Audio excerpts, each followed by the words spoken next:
Yo, what up, y'all? It's your boy Rob coming back at you once again with another live stream. So before we get started, you already know what to do. If you're not subscribed to the channel, make sure you hit the bell icon twice. Smash the like button, share this video out to all of your followers, and let's get it cracking. All right. So shout out to everybody who is in the building early. It's good to see each and every one of you. If you guys can hear me okay, please give me a thumbs up or a radiation emoji in the chat.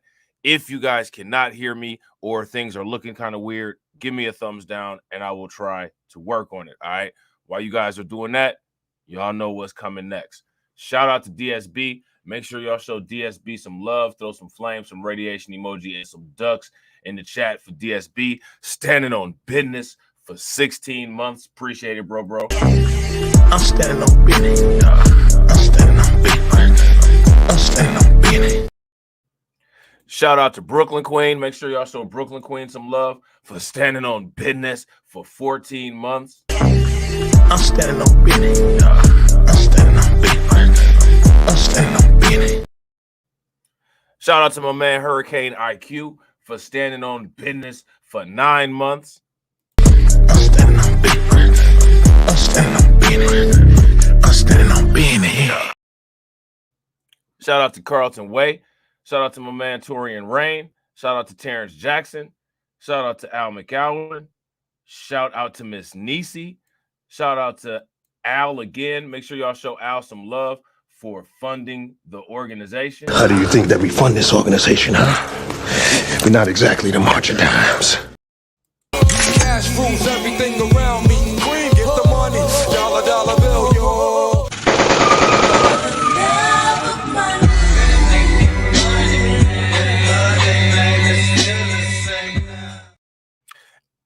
Al McCowan says, let's get it kicked off because the world is correct.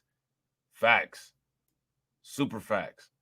Shout out to Brooklyn Queen. What's good with the Brooklyn Queen? We got Carla Lockhart in the building. Shout out to Miss Nisi for standing on business for 9 months. I'm standing on business. I'm standing on business. I'm standing on business. All right. Shout out to all of y'all. I appreciate each and every one of you guys for being here. All right. So what we're going to talk about is we're going to talk about these woke right conservatives and this DEI pandering that they've been doing and this repeated message of nonsense that literally has no factual support whatsoever. I guess just to certain people, it sounds good. Now, what's interesting about it, right, is that the right and the left will sit there and try to sell you a bill of goods and try to tell you that they're completely different when they're literally doing the exact same thing. Now, when it comes to the decision and voting, this right here should be the same. If it don't pay, then you won't sway. You know what I'm saying? Make sure you guys show Brooklyn Queen some love for enforcing those likes. Throw some like enforcers into the chat. Shout out to my man Carlton Way for standing on off code net. I'm standing on business. I'm standing on business. I'm standing on business. Standing on off code net. You know what I'm saying? So when it comes to the Democrats and when it comes to the Republicans, one thing that I find interesting is that they literally think that they can buy votes without providing anything politically meaningful while using Black people as a mascot for degeneracy.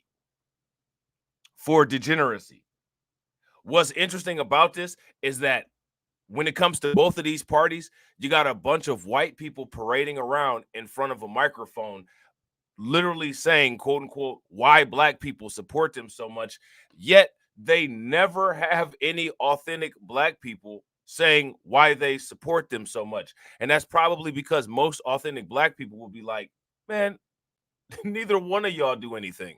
We don't support either party.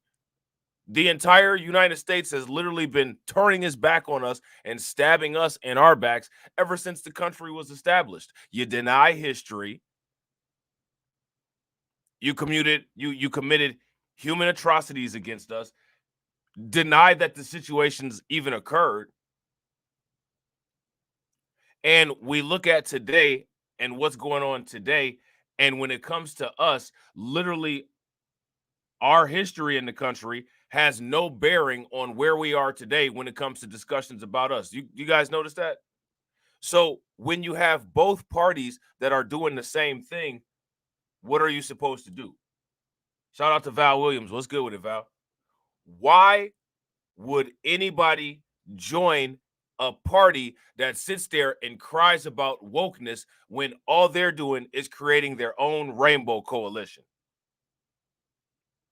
That's my question. And the thing is that they need to start asking these questions. They need to start pulling up on these people and asking the questions like, yo, what's up with this, man? Y'all sitting up here talking about all this anti-woke stuff, and all y'all got is a woke coalition. All y'all got is a rainbow coalition. You got a people of conservative coalition, the POCs. Y'all don't practice what you preach, which nobody should be surprised, because what politicians do practice what they preach. But I mean, we got this stuff going on in real time, and it's like, for some reason, you don't loudly hear these clashings of critiques. The media and these politicians on both sides do a really good job of creating a vacuum echo chamber and attempting to cushion themselves to lessen the impact of legitimate critiques. Cowardice, if you ask me. We're going to look at this Pew Research data analysis real quick. And this came out in May of 2024. It says an early look at Black voters' views on Biden, Trump, and election 2024. Now, according to this, it says that Black voters are more confident in Biden than Trump when it comes to having the qualities needed to serve another term. Now, a blanket statement like that, if you ask me, I don't know how I feel about that. I don't think that that's a good blanket statement. I don't think that Biden is more qualified than Trump. One big advantage that Trump has over Biden is that he's actually coherent. Now, if people agree with Trump politically or not, that's another story. But I think it's arguable that Trump is far more coherent than Biden when it comes to a clinical observation. Not even talking about a political observation, when it comes to a clinical observation. Saying that a nursing home escapee with visible signs of deteriorating cognition is more capable than another individual, that is an attempt to make our judgment look extremely bad. Would you guys agree? If you guys agree, give me a thumbs up. If you guys disagree, give me a thumbs down. It says Black voters will play a key role in determining the outcome of the 2024 presidential election. Now, let me ask you guys this. Let's phrase this some other way. Let's say presidential promises will determine their outcome of the share of Black votes in 2024, right? Whatever presidents are offering legitimate policies that address the disparities that we have, that will determine the outcome of how many votes that either president gets. If you don't offer anything, then you ain't getting anything. Would you guys agree? If you guys agree, give me a thumbs up. If y'all disagree, give me a thumbs down. And while Black voters remain overwhelmingly Democrat and support Joe Biden over Donald Trump by a wide margin, Biden's advantage among this group is not as wide as it was 4 years ago. Okay? Today, American voters are about evenly split between the two major political coalitions, both in their partisan identification and in their presidential vote preference. But Black voters remain largely aligned with the Democratic Party. 83% identify with or lean to the Democrats, and 77% of registered Black voters say that they would prefer to vote for Biden over Trump in the 2024 presidential election. Now, the interesting thing about the Pew Research, right, is that I don't think that the Pew Research asked any questions about the couch. You know what I'm saying?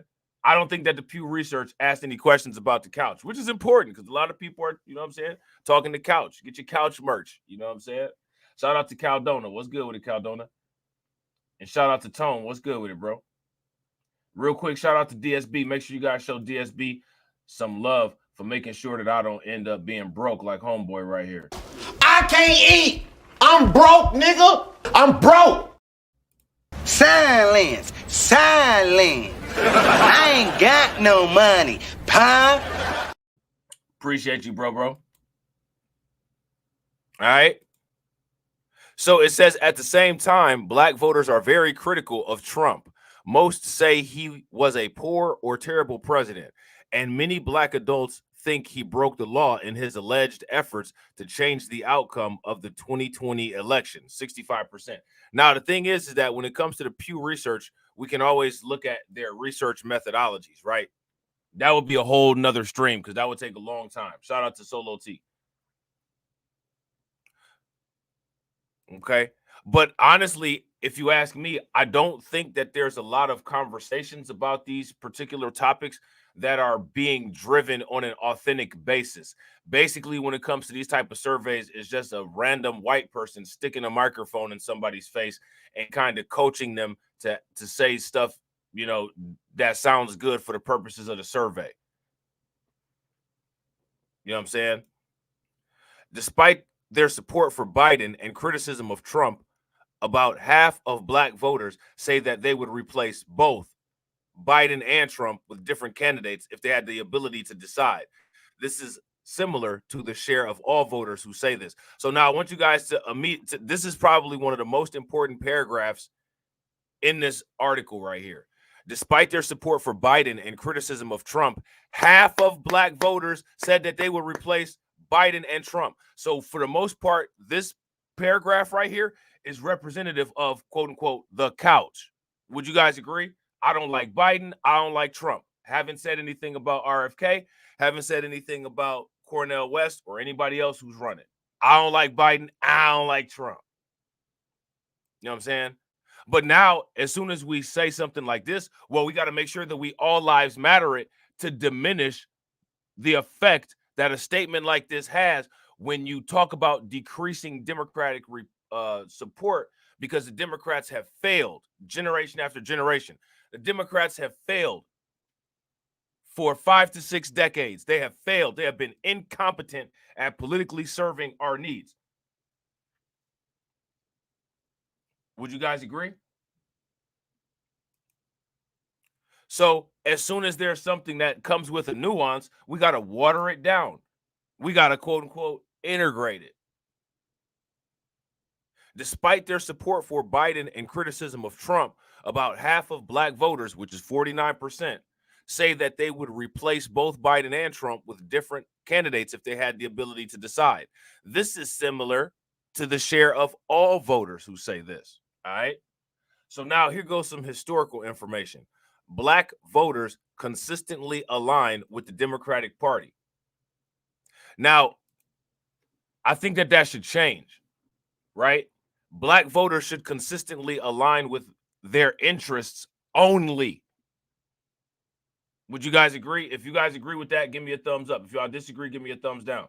Shout out to Jay. What's good with it, bro? And shout out to my man, Professor Days, for standing on business for 11 months. Make sure y'all show him some love. I'm standing on business. I'm standing on business. I'm standing on business. All right. So one thing that I think is important that people should do moving forward is making sure that there's a bullet point, clear-cut list of political objectives that people can agree on that are important issues and vote determinants. These are non-negotiable items, right? Non-negotiable items. If you don't do 10 out of 10 items that we have here, you're not getting any vote support. You're not getting any financial support. You're not getting any endorsement support. There has to be some type of guidelines, and those guidelines have to be adhered to. Shout out to Cameron. What's good with it, bro? Currently, 83% of black voters identify as or lean Democratic. All right. So now this is how you end up getting these high numbers of Democrats supporting. If 83% of black registered voters identify as or lean Democrat, then it's highly likely that those voters will probably vote Democrat. I mean, that's a logical expectation, right? While 12% are Republican or lean Republican.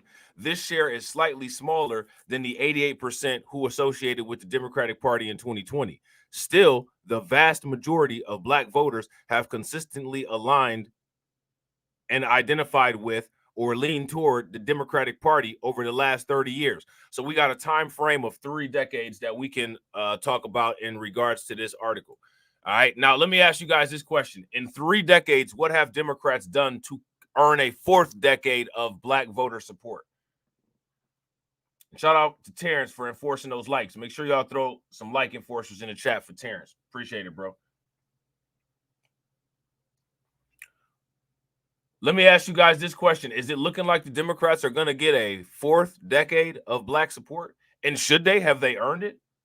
What if they said in their recent efforts or recent campaign that has made anybody say, okay, all right, bet, I got you, I'm gonna vote for y'all?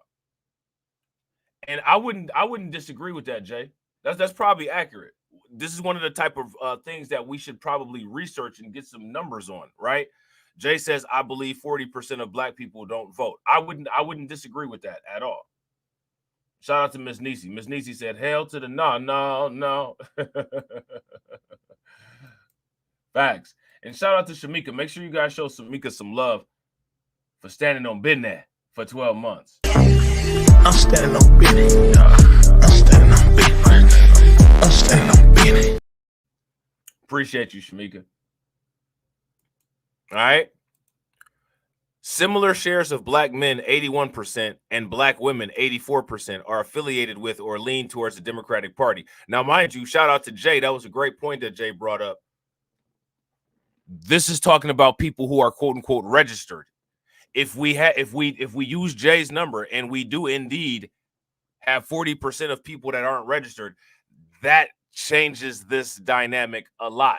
Now, mind you, when it comes to this particular survey, do you all think that the requirements of the survey were, well, you have to be a registered voter?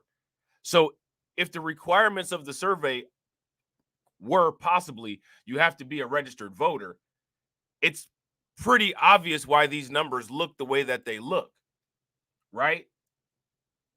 Pretty obvious why they look the way that they look. You know what I'm saying? And real quick, shout out to everybody. We got 33 people watching. We got 18 likes. If everybody can bang on that like button and get us to 40, that'd be great. Shout out to Johnny Gibbs. What's good with it, bro? So now here says roughly 8 in 10 or more Black men and women have consistently identified with or leaned towards the Democratic Party since 1994.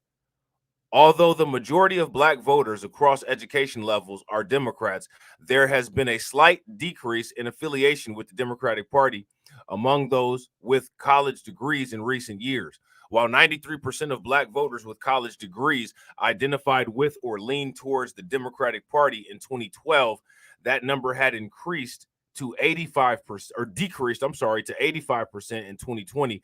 Then to 79% in 2023. So now what does this trend say? What this trend is saying is that there's a slow sediment of decaying Democrat support amongst quote unquote Black people who are quote unquote college educated. All right.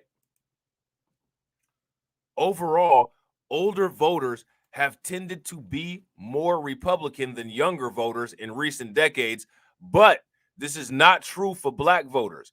While 7% of Black voters 50 and older currently identify or lean Republican, 17% of Black voters under 50 are aligned with the Republican Party.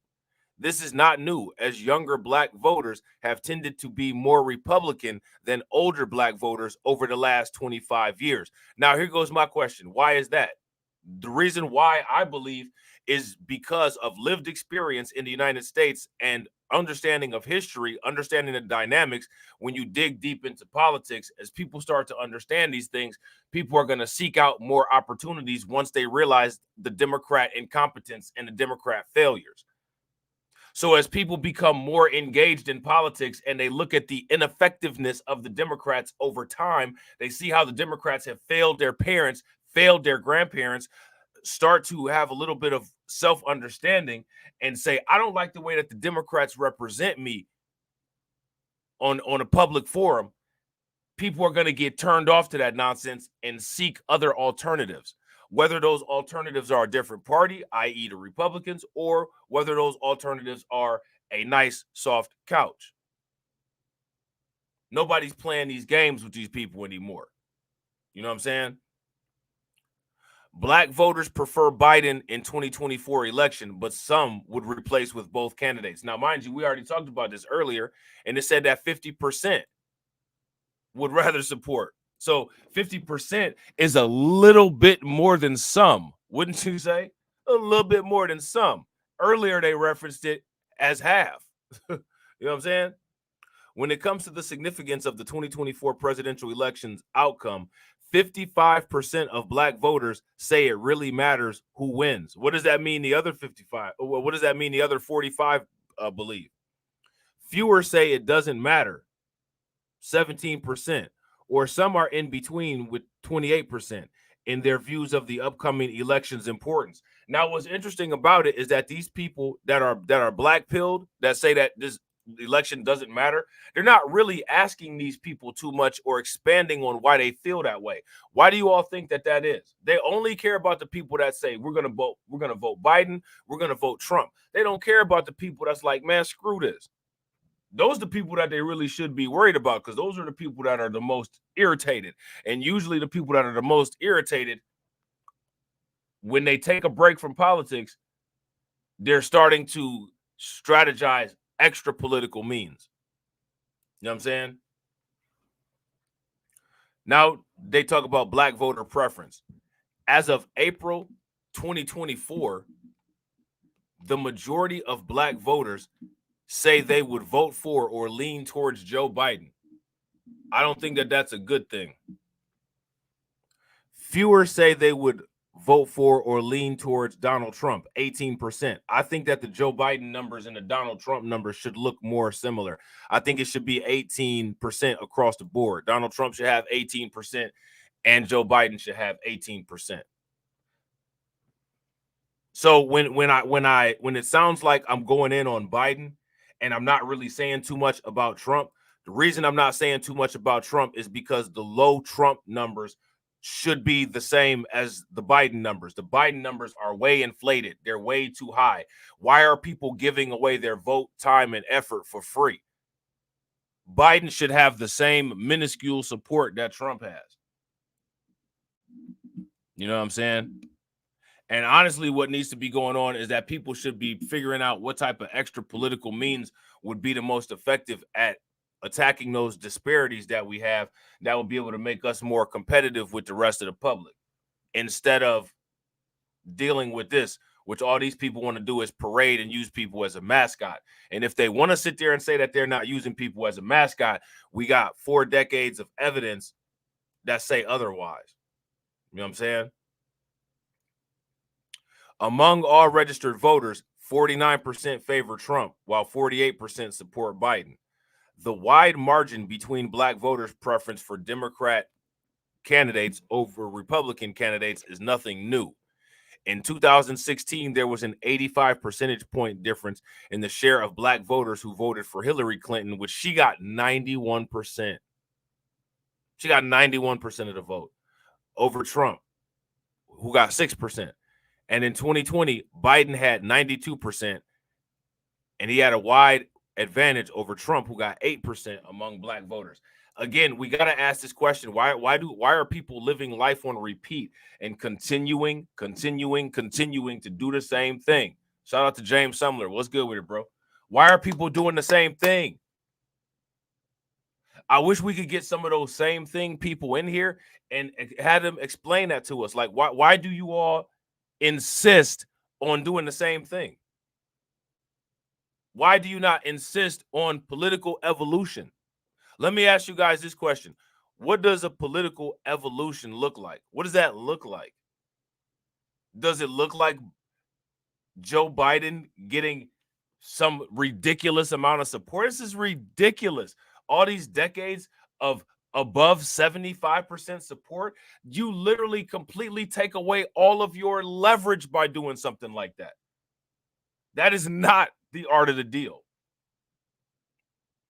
You know what I'm saying? That is not the art of the deal. That is hustling in reverse at 250 horsepower with the gas pedal all the way to the floor.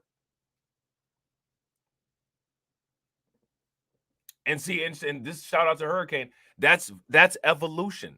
That's adaptation. You know what I'm saying? People make mistakes all the time. You know what I'm saying? Learning from the mistakes is what's important.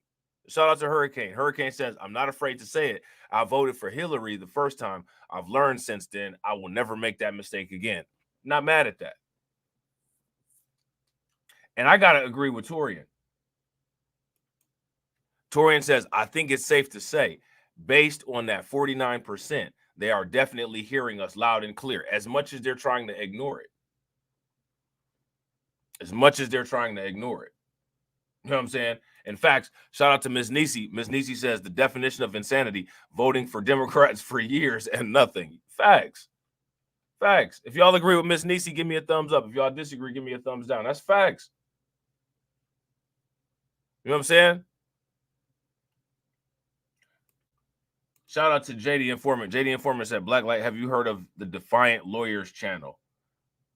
A prime example of why folks, black, white, his or misleading to believing in the Dems. They also made the can't be pro-black and vote for Trump video. I gotta check. Yo, drop one of them videos into the Discord so I can check it out, bro. I think I have heard of their channel, and I think I might have watched one or two videos, but it's not a channel's videos that I watch frequently. No knock on that channel. I don't want to, you know what I'm saying, sound like I'm sitting up here roasting this, you know what I'm saying, person. You know what I'm saying? I just haven't really peeped their content all like that. But I definitely want to see them videos that you're talking about. You know what I'm saying? Shout out to Sean Bush. What's good with it, bro? So now here it says the current margin of support for Biden is 59 points, 77% to 18. It is lower than it was in 2020 for Hillary Clinton in 2016, according to Pew Research Center validated voter studies. So again, so it says validated voter studies. So they get this data from registered voters. This isn't just a survey of raw people. Younger black voters are more likely than older black voters to say that they would vote for Trump. Now, here's my question. Why do you all think that that is? Why do you think that that is? Oh, okay, bet.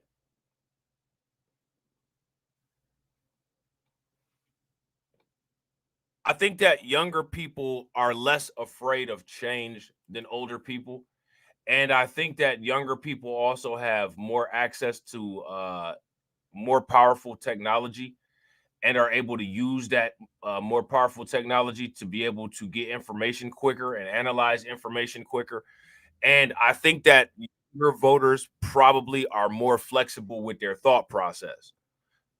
You know what I'm saying? I think that a lot of times older people tend to get locked into tradition and have a difficult time turning course. And that's not a knock on older people. That's just how it is. That's just how the aging mechanism works. That's how our thought processes work. Everybody, you know what I'm saying? Not just black people, everybody. You know what I'm saying? That's just human psychology. You know what I'm saying? While about 2/3 of black voters under 50 favor Biden at 68%, 29% support Trump. Now, here goes my thing, right? I don't have, like I said, I don't have a problem with this, with the Trump numbers for black voters at all, as long as those votes are exploratory votes, as long as those votes are evolutionary votes, because you're exploring and trying new things, which you ultimately find out that the Republicans don't care about you either, but at least you're doing trial and error. You know what I'm saying? And now, if those votes are DEI, conservative shilling and coons and all of that, now we got an issue, right? And it's kind of hard to be able to tell from a survey what percentage of those kind of votes those are. If some of those votes are disgruntled Democrats or people that say, I'm just going to vote for Trump, you know what I'm saying, because he got like 5 things on his policy docket that look like they might be okay, and I'm about to stick it to the Democrats. Like I said, I'm not mad at that either. You know what I'm saying? I'm not mad at that either. But if the votes for Trump are those conservative shill votes, now that's a problem, because if there's no difference between a conservative shill and a Democrat shill, you're just voting to be on a team. You're just voting to be accepted by a certain group of white people, regardless if it's left-leaning white people or if it's right-leaning white people. And voting to be accepted by a group of white people pays you what? What does that pay you? What does that improve? What does that help? Voting to be accepted by a group of people helps that group of people, but it doesn't help you do anything except for just be like, you be able to wear a pin. I voted with this person and I'm registered with this person, so I stand with these people over here, while you get nothing out of it. The whole idea is to get something out of it. Shout out to Deneen. What's good with it, Deneen? The whole idea is to get something out of it. Now, the one thing that you will see, all of this jail talk, all of these YouTube thumbnails with Trump, with the thug life, clip art on him, and all of this stuff, all of these videos trying to sit there and say that Trump is a black man now, you know what I'm saying, because he has felonies or whatever.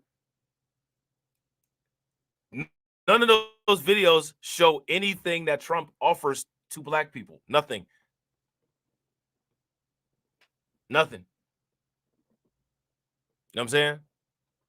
It's just, oh, we can make a meme out of you. We can make a mascot out of you, but you ain't getting anything. Yeah, exactly. And it's a shout out to Deneen and to the people that have been watching my channel for a minute. I warned people that this could possibly be a reflex issue that occurs. I'm going to run my herd ass over to the Republicans and then do the exact same thing that you're doing with the Democrats. When you get out of a relationship, you're not supposed to find a relationship partner that's literally the same as your ex. You're not supposed to do that. You know what I'm saying? You're not supposed to get out of an abusive relationship and then find somebody else that busts you upside your head. You're not supposed to do that. That's another form of hustling backwards. You know what I'm saying? That's another form of hustling backwards. People got the car in reverse, pedal to the metal. You know what I'm saying? Yeah, shout out to Deneen. Rebound vote. Rebound vote. You know what I'm saying? So now here it says, however, this pattern is reversed among all registered voters. Older voters are slightly more likely than younger voters to prefer Trump, 51% to 46%, while younger voters prefer Biden, 52% to 46%. Many black voters are dissatisfied with the Biden-Trump matchup. Yeah, I would say probably most. And I would also say that most black people that aren't voting probably aren't voting because of this reason also. But those people were not surveyed. You know what I'm saying? Those people weren't surveyed. So how will we know? About half of black voters, 49%, say that they would replace Trump and Biden with different candidates if they had the ability to do so. An identical share of all registered voters say this. So again, when it comes to a nuance, we have to immediately dilute it. Well, I mean, it's nothing there. This isn't anything unique or anything like that. Yeah, the unique thing about it is that no other group of voters has a history of loyalty with one party like how we do. That's pretty damn nuanced. You know what I'm saying? But we're going to leave that out. We're going to leave that out. Because what this shows is the development of some type of organized thought. And once organized thought comes to maturation amongst a large amount of us, that means serious problems and consequences for the rest of the United States. You know what I'm saying? So now here it says fewer black voters say that they would keep Biden and replace Trump with a different Republican. Even fewer say that they would keep Trump and replace Biden with a different Democrat. And only 6% say that they would keep both candidates. Now, what's interesting about this Pew survey is that this Pew survey doesn't really match up with the data that's being talked about in the mainstream media, as you guys will see later on in this live stream, and you will see in the one that I'm doing later on tonight. So now what we got to ask ourselves is, wait a minute, where are these data inconsistencies coming from?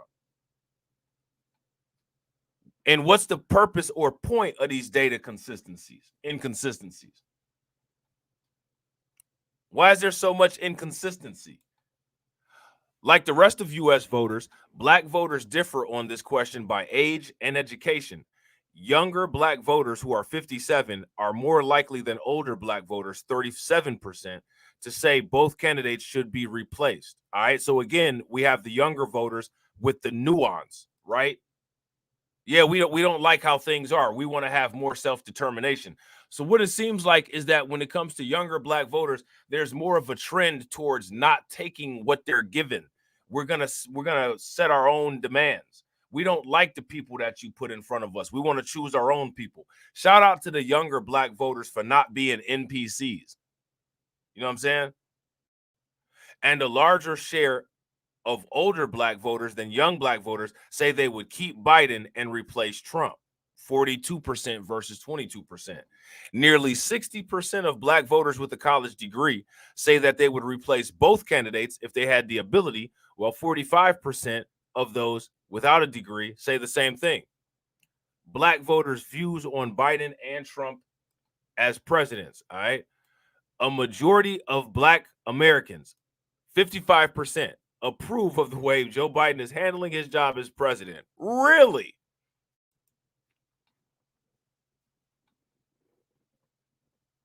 Shout out to Win, Lose, or Rug. What's good with it, bro? Really? How many people agree with that statement? If you guys agree with that statement, give me a thumbs up. If you guys disagree with that statement, give me a thumbs down.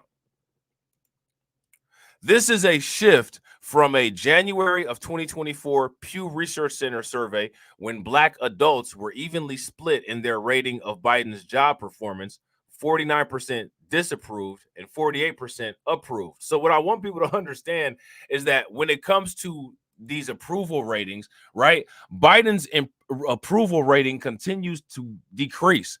But what's interesting about it is that these registered black voters are approving of Biden in an increasing fashion as everybody else approval of him decreases. It doesn't make any sense. Yeah, I wouldn't doubt this. They're either lying or they're not reporting the information in the study accurately. You know what I'm saying? Which is one of the reasons why it's so important. We have to start getting our own think tanks and start doing our own statistics and our own analysis and our own studies, recording our research methods and documenting this stuff. And we have to document the conflicts in data. Why does this set of data over here look so strange compared to this data over here? These people aren't competent in collecting data, and they're slanting the data on purpose. Oh, no, we're not. Oh, yes, you are. You know what I'm saying? Yes, you are. Biden's ratings among black Americans were far more positive earlier in his term. For instance, in a March 2021 Center survey, 87% approved of his job performance. I don't think that very many people approved of Biden's job performance. I don't know where they got those people from. Despite shifts among black Americans in their rating of Biden, they are still more likely than other racial groups and ethnic groups in the U.S. public overall to approve of Biden's job performance. And that right there is why Biden doesn't have to do anything, because there's no recourse. If you're going to sit there and continue to approve of him and he's failing, you're giving him a trophy for coming in last place. Would you guys agree? If you guys agree, give me a thumbs up. If you guys disagree, then give me a thumbs down. Black voters are more confident in Biden than in Trump. Okay, according to this. In a further assessment of his presidency, 46% of black voters say Biden is a good or great president. A good or great president. Far fewer say Trump was good or great during his time in office, 12%. And a large majority of black voters say Trump was a poor or terrible president. So 72% of people say Trump was a poor or terrible president. Only 19% say the same about Biden, which is interesting. I'd expect it to be about 50-50. There's some black people that really like Trump, and then it's a lot of black people that's Democrat shills that really like Biden. So I would expect that to be 50-50. And I would actually, if we're gonna be even more fair than that, I would expect Biden to have slightly a higher approval rating just because of the generational Democrat shilling. You know what I'm saying? And the legacy Democrat shills and all of the legacy Democrat shill institutions like the church, like Reverend Al Sharpton praying for that simp Alvin Bragg. You know what I'm saying? So now here says black voters are also more confident that Biden has the qualities to effectively serve another term as president. What do they plan on dropping a box of diapers off with each vote? They're going to get him some discounts on his Naminda so that he can remember stuff. Go to Sam's Club and buy a crate of ginkgo biloba so that he can complete a sentence.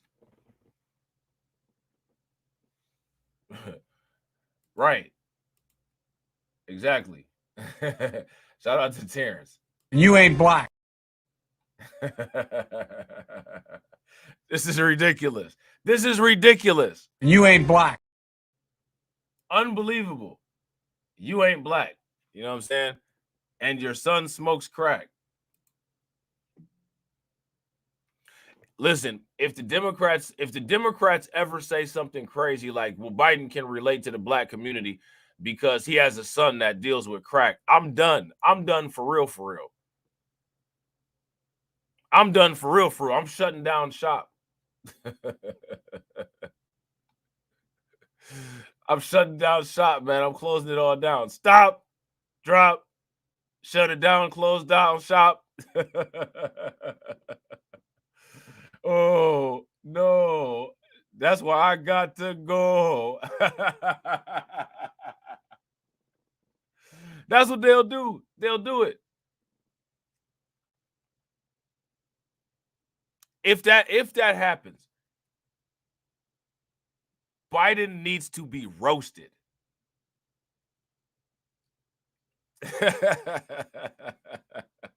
This is ridiculous. You know what I'm saying? A majority of black voters, 56%, are extremely or very confident that Biden respects the country's democratic values, and half are confident that he acts ethically as a president. Are you serious? Like they must just completely. This is what I'm talking about post-truth politics. These people must literally ignore facts. They ignore facts. There's no way.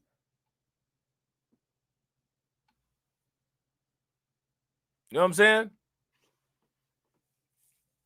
No more than 8% of black voters say Trump has either of these qualities.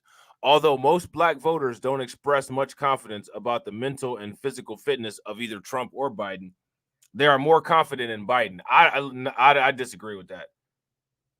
Like I said, from a strictly clinical perspective, Biden is not well.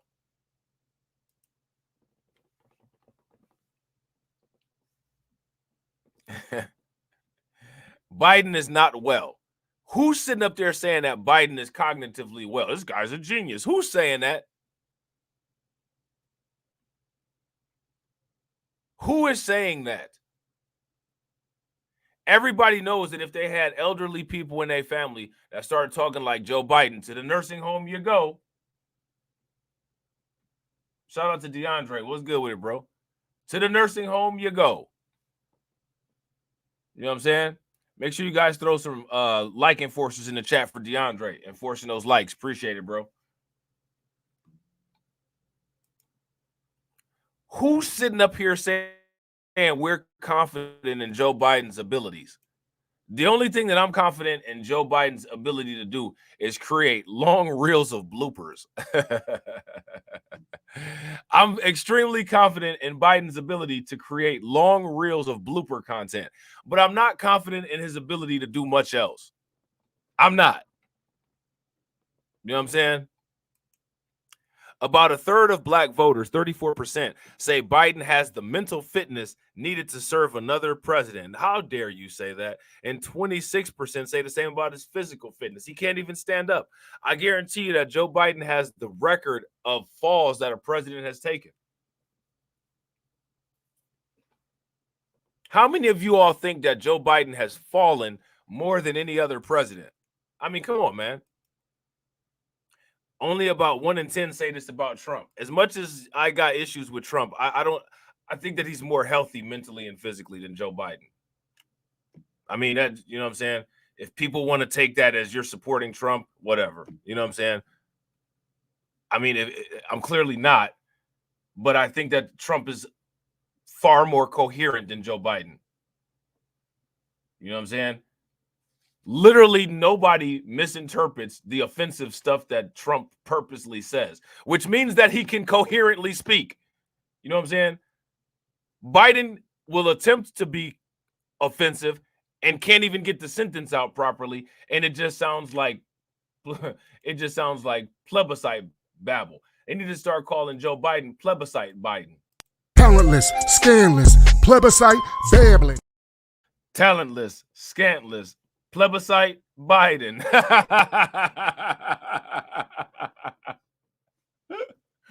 That's what they need to call him. Don't y'all think we need to give Biden a new name? Plebiscite Biden. Talentless, scandalous, plebiscite babbling.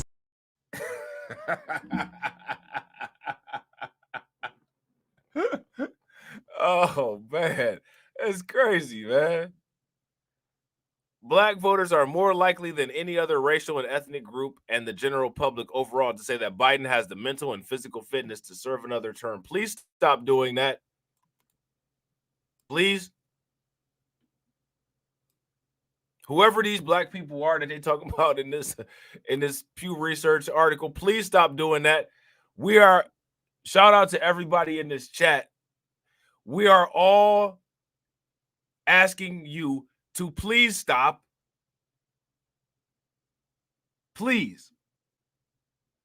You know what I'm saying?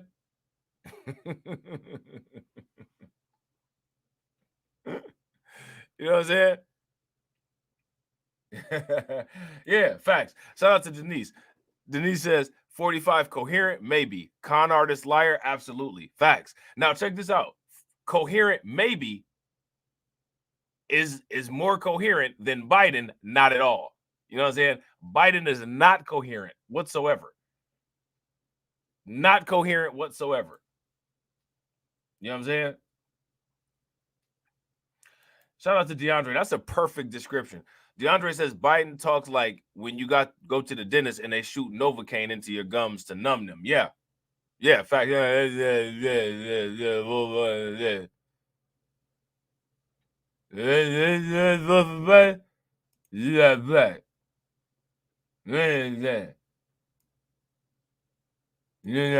You ain't black. You're not saying.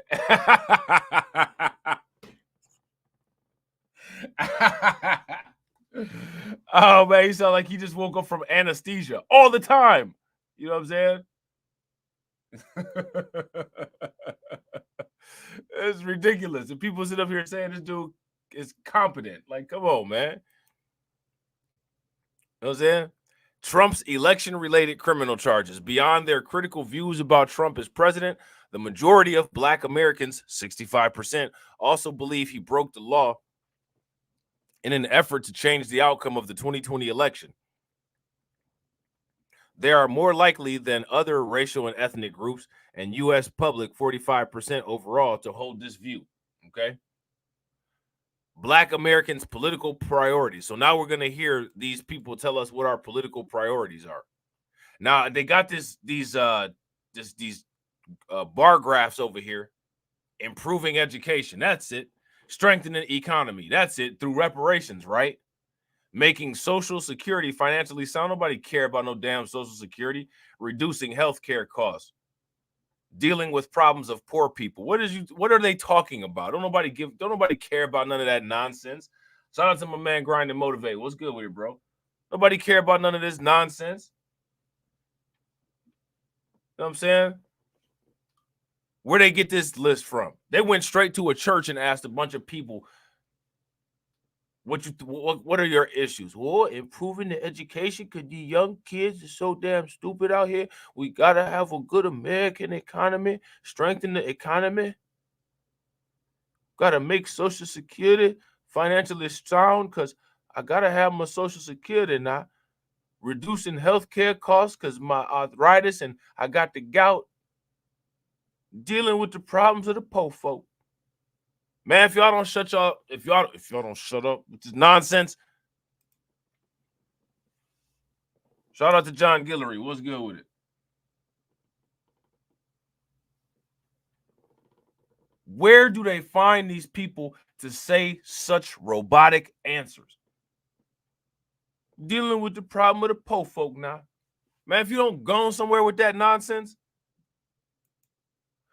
For Americans overall, the economy, 73%, sits at the top of the list. Why do we care about an economy that's not doing right by us? We created this damn economy, and we've benefited from it the least.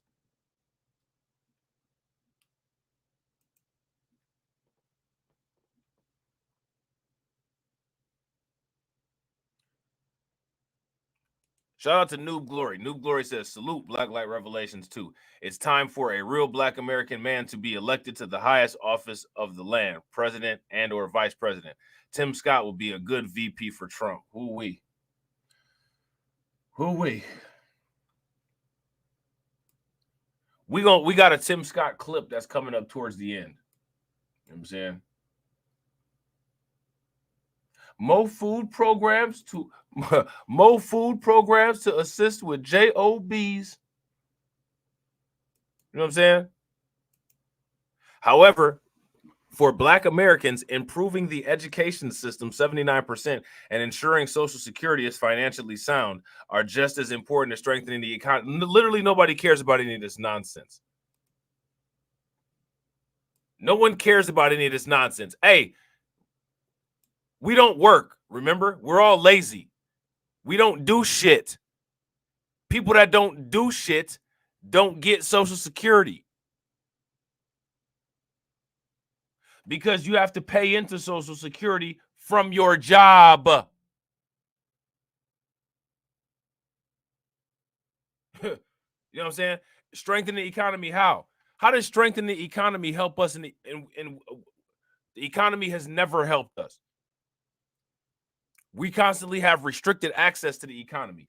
Screw the economy. We need market share in certain industries, and only we can do that. These political parties will not support us taking over market share in certain industries. We need to control the market share of artificial intelligence. We need to control the market share of renewable and evolved energy technologies. Screw the American economy. We got to create and deal with our own economy. The American economy has never done shit for us. The only thing that we need to worry about the American economy is that they still got dollars floating in it so they could buy our products overpriced.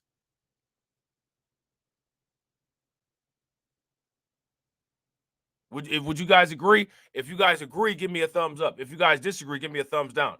I don't care about nothing about no damn economy that we don't have a share of the businesses of. What percentage of businesses do we have in the S&P 500, in the New York Stock Exchange, Dow Jones Industrial Average? How many businesses do we own that make up a portion of this economy? I don't give a shit about nothing about this goddamn economy unless they say that 10% of the GDP is going to be generated by us, going back to us. Aside from that, I ain't trying to hear shit about the economy unless it's that or reparations. We care about the economy. The economy simply means a bunch of other people getting rich, and I don't give a shit about that. I'm tired of giving those people money.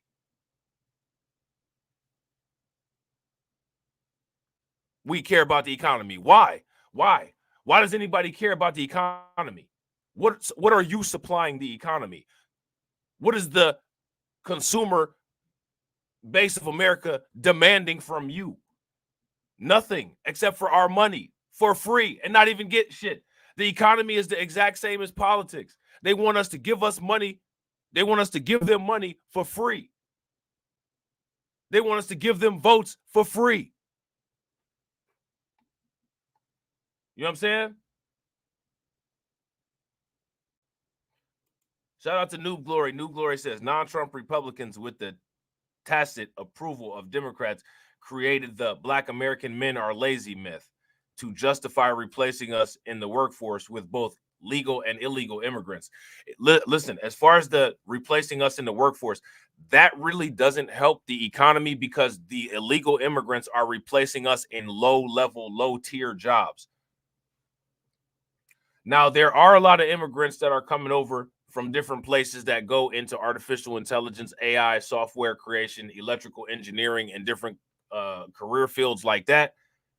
But if we had more market share, entrepreneurship, and business ownership, then we would be less vulnerable to of low-level jobs. The fact that we make up a large percentage of low-level jobs is in itself a problem. That is a problem. You know what I'm saying? I understand people's issues with immigration, but I've said this multiple times. We would have a lot of padding and a lot of slack from those immigration issues if we weren't doing toilet scrubbing. You know what I'm saying? Yeah, exactly. Shout out to Professor Days. That's what I'm saying. They're replacing burger flippers. So if we had higher level jobs and we're not burger flippers and toilet scrubbers, we wouldn't really have to be as concerned about the immigration issue. The immigration issue and all the hysteria and hype surrounding the immigration issue is created to divert your attention from the fact that we're making up we're overrepresented in low-level jobs and underrepresented in business ownership and high-level jobs. If we get more representation in high-level jobs and business ownership, then we won't have to worry about immigration as much. But we'll also begin to have more control over the United States, and we'll have more control over destiny. So what do? We'll provide fear porn and put all these images of these immigrants in your face to distract you from controlling your own destiny. You know what I'm saying? So I would agree with you, New Glory, on this, except for I would say that all Republicans, not just non-Trump Republicans, because a lot of people that Trump aligns himself with have said some of the most egregious things about black people, and so has Trump. You know what I'm saying? But we're not lazy. The problem is that we're overrepresented in the low-tiered job sector. That's the now. If the economic issues have to deal with that, let's talk about that. But if they're not talking, if no political candidate is talking about any of that, ain't nothing to talk about. It's nothing to talk about. I'm not about to sit here and campaign to work for some white person's company. You want to fix the economy? We need companies that are represented on the stock market and are global leaders in their industry. We need a Microsoft. You know what I'm saying? We need a MicroStrategies. We need a Walmart. We need an Amazon. Ain't nobody trying to go there and compete for some floor sweeping job. Ain't nobody trying to do that anyway. Honestly, let these white people have a DEI. I don't want to work for their companies anyway.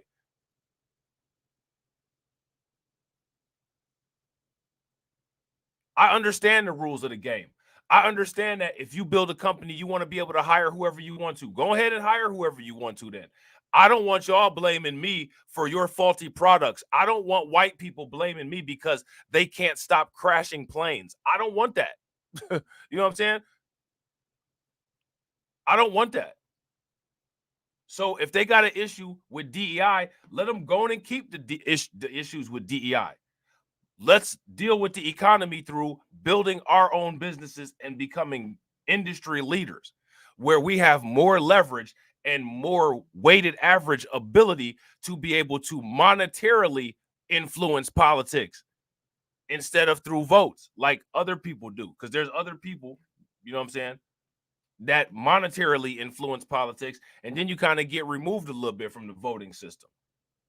But what that would cause is that would cause us to have more control over our destiny, and that is the number one terrifying thing in the United States, which means that if it's the number one terrifying thing in the United States, that should be our number one priority, because ain't nobody out here trying to make these people feel comfortable.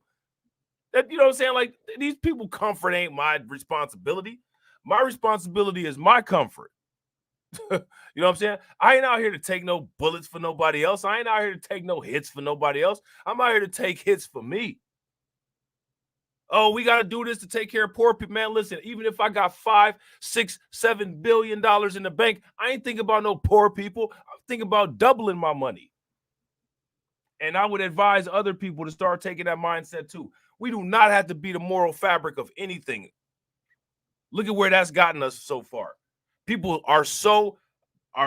have been brainwashed into being such moral simps that people put other people's interests before your own basic survival needs. People have to unlearn that brainwashing and learn to be more selfish. Learn to be more selfish. If you value yourself, that's one of the best weapons that you will have. That's one of the best weapons that you will have. Because if you value yourself, it'll be real hard for people to take advantage of you. Because you're going to put your interests before anything else. You know what I'm saying? So, yeah. So now here it says, clear majorities of Black Americans also say reducing healthcare costs, dealing with the problems of poor people, reducing crime, and addressing issues around race, which interestingly, addressing issues around race is the lowest one. Yeah, stop it.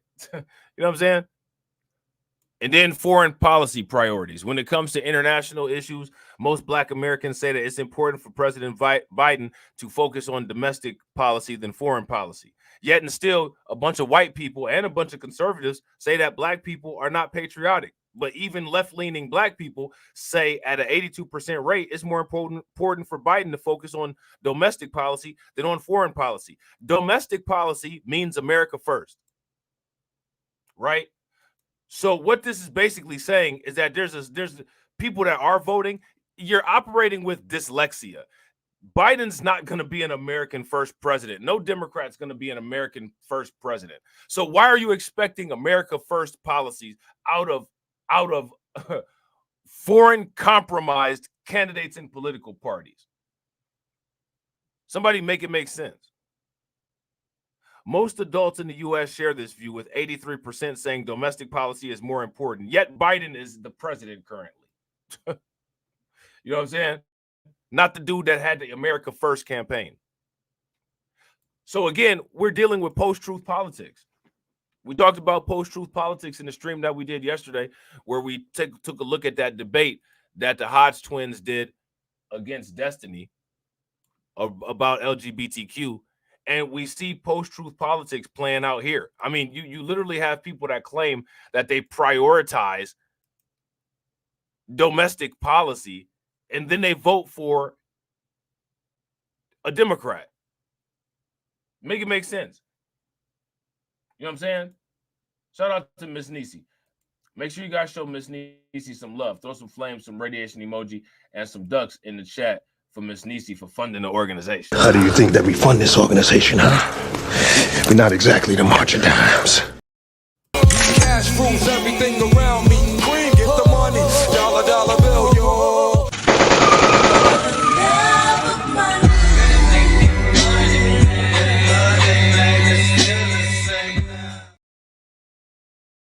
Miss Nisi said, "Kumbaya effed us royally." Yeah, facts. It cannibalizes on things, and then you're cannibalizing on yourself without any reciprocity. You're just giving a bunch of people that'll never say, "Hey, why don't you take time for yourself?" You know what I'm saying? So, how many people heard about this? Eric Trump claims Black voters are turning to his dad, quote unquote, in spades.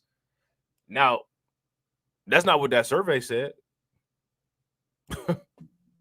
That survey didn't really back that up.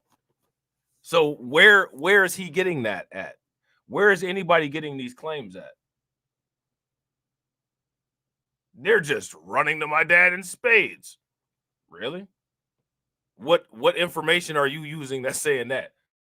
Other than tweets from Dinesh D'Souza. So now here it says Eric Trump, son of Donald Trump, claimed his father's conviction on a 34 felony charge from last week is making certain segments of the population more likely to vote for him. So again, what we're doing is we're equating degeneracy and criminality with black people. Well, all these years of all these Fox News talking points in Chicago and black people being criminals,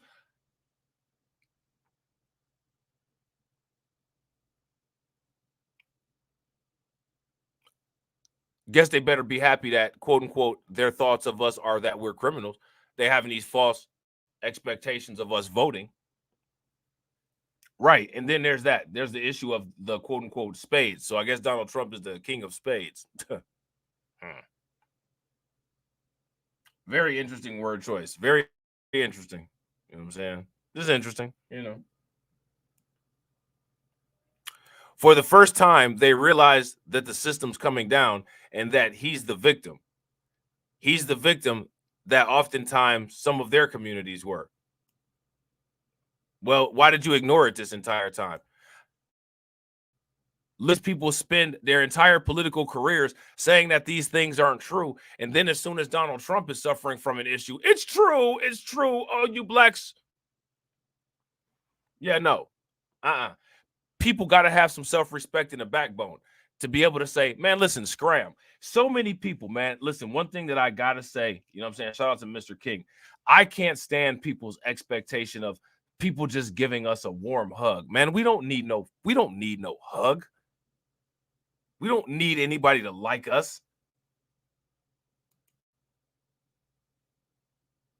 Oh, they're reaching out to, man, listen, man, who cares, man? Slap the hand down.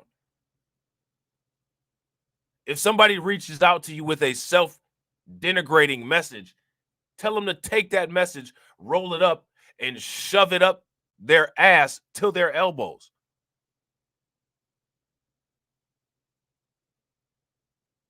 Because if you listen to all this shit that these people have been saying about us before, we're guilty of everything. The only time any type of fake news comes out is when it's something that's negative about Donald Trump. All the news from Chicago is true. The FBI crime statistics are true. All of that shit's true, right? According to these people. But then when there's an issue with Trump, all of a sudden it's fake news.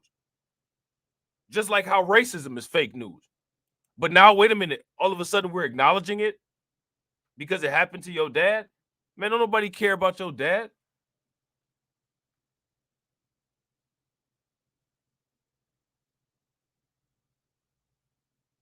Your dad just another statistic. You know what I'm saying? Your dad is just another statistic.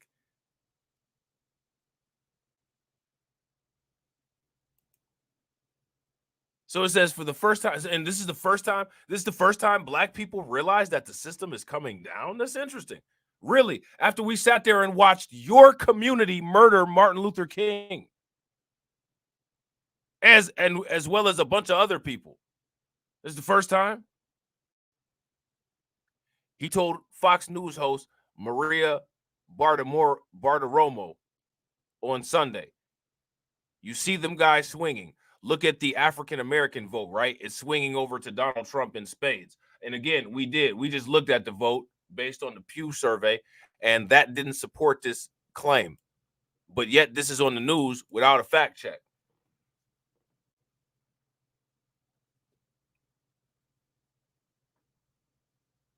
This is on the news without a fact check. You know what I'm saying? He said independent Hispanic youth voters are also swinging towards his father, which now that's believable. You know what I'm saying? Trump critics aren't buying it, and they couldn't believe his choice of words. Okay? Let's listen. Hold on real quick. see if we can find this clip. Okay. Hold on. I got it. All right. So let's take a look at this real quick. And real quick, shout out to everybody that's watching. I appreciate you guys. If you guys haven't smashed that like button yet, please take a moment, smash that like button. Also, if you guys have not hit the bell, please take a moment, hit that bell, and please share the stream to your social media. You know, they're literally feeding him, you know, certain segments of the population that he might not have had in 2016 and 2020, because for the first time they realized that the system's coming down, that he's the victim. He's the victim that oftentimes some of their communities were. And who are they the victim to, if that's the case? They were victim to people like you and your dad.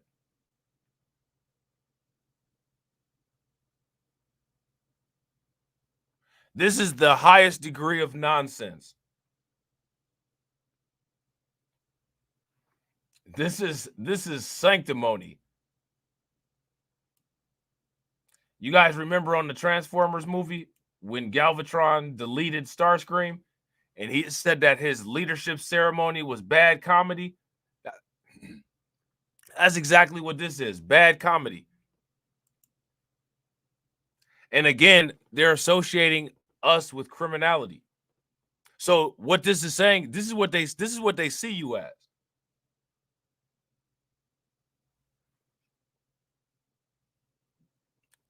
Would you guys, if you guys agree, give me a thumbs up. If y'all disagree, give me a thumbs down. And you see them swing. You look at the African American vote, right? That's swinging over to Donald Trump in spades. Look at the, you know, they're literally feeding him, you know, certain segments of the population that he might not have had in 2016 and 2020, because for the first time they. So what comes with this, man? Ain't nobody trying to hear about your dad, and don't nobody really care about his little criminal escapades. What's your dad doing, man? What's your dad hitting for? What the Republicans hitting for, man? You know what's interesting about these black conservatives? None of them have made a video talking about what the Republicans hitting for. You want to deal with some black shit? Let's deal with some black shit. What y'all niggas hitting for, man? What the votes hitting for?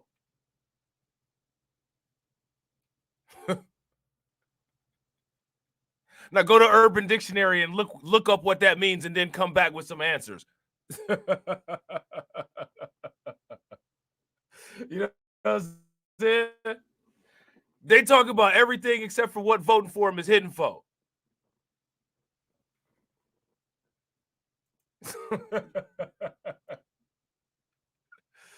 know what I'm saying?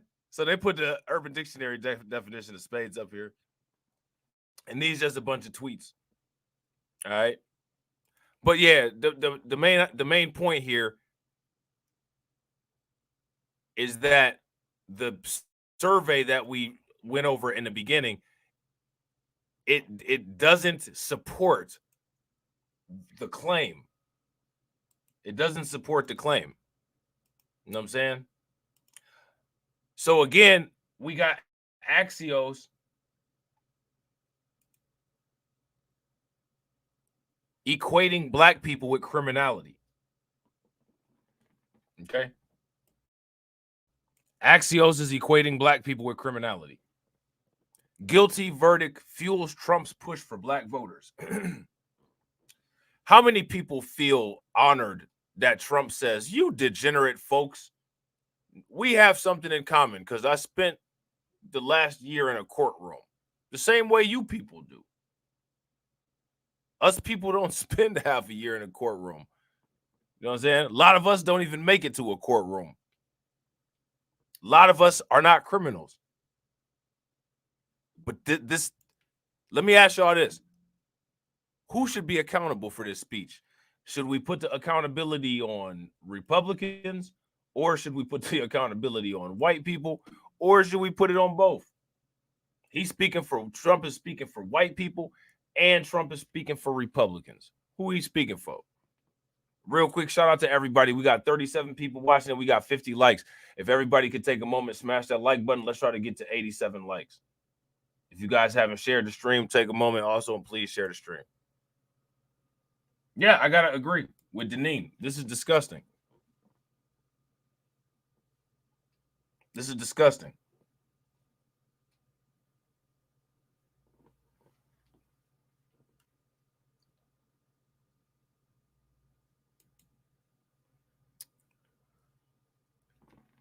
So now here, and shout out to Tasha Peters. What's good with it, Tasha? How do people deal with this type of propaganda? Because this is also propaganda. This is soft propaganda. Yeah, it's acceptable. We just sit up here and talk about black people like this. See, they have a criminal culture. You know what I'm saying? So we have to appeal to their culture. You have to appeal to the little degenerate kids running around. That's what they think.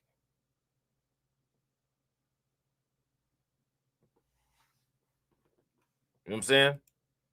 Guilty verdicts fuels Trump's push for black voters. I just got found guilty.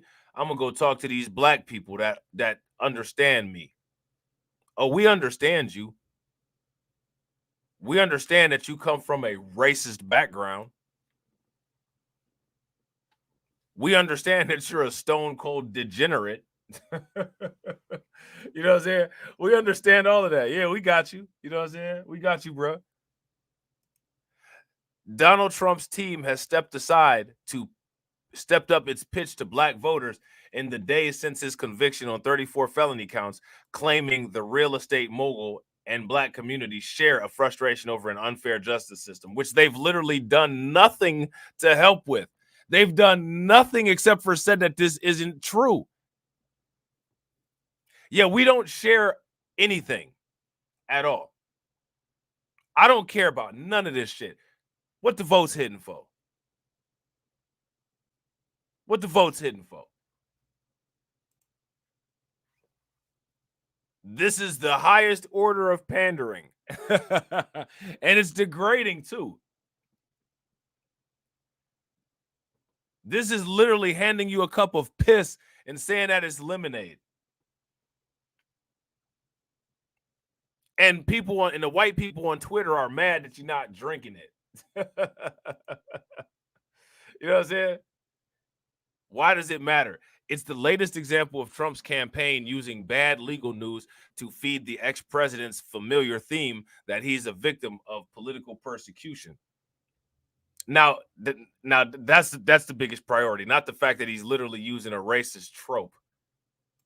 In this case, Trump, long known for racially incendiary comments about African Americans, and I don't know why they're talking about Latinos, because where is some evidence of injustice in the criminal justice system against Latinos is beyond me. Is trying to show a common bond with black voters, particularly men. And this is what I'm talking about. This is one thing that these people always try to do. We'll show you something that we have in common. Now we've got you emotionally involved because we have this in common. Now, as long as you give me access to your resources and let me control everything, the situation is how it's supposed to be. Yeah, I don't think so. I don't think so.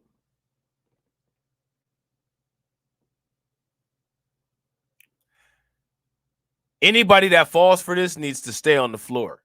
Would you guys agree? If you guys agree, give me a thumbs up. If you guys disagree, give me a thumbs down. Anybody that falls for this needs to stay on the floor. For real. Stay on the floor, face down. You know what I'm saying? Stay your ass on the floor.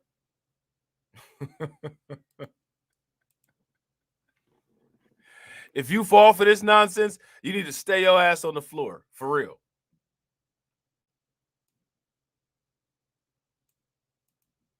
You know what I'm saying? This is one of the problems with these nonsensical coalitions.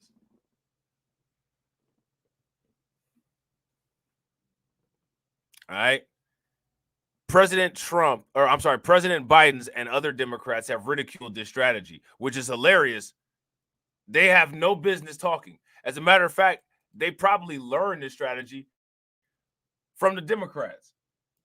This guy right here, this guy is outraged. You ain't black.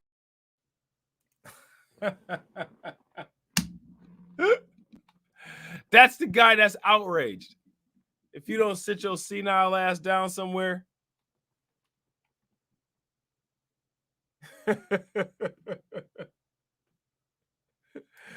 President Biden and other Democrats have ridiculed this strategy. I would go as far as to say, now they want to sit there and talk about us with criminal culture. Man, this is definitely a cultural thing, man. There's too many white people to act like this and do this, and then they didn't mean to do it. Man, get the hell out of here, man. We just talked about all them damn European countries that did all that slave trade shit. Get the hell out of here, man. This is a cultural issue, man. This is in the DNA. This is in the DNA.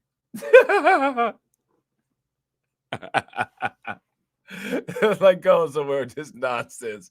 You know what I'm saying? You know what I'm saying? Like, I'm an N-word just like you. Like, what? That's supposed to be a compliment, idiot.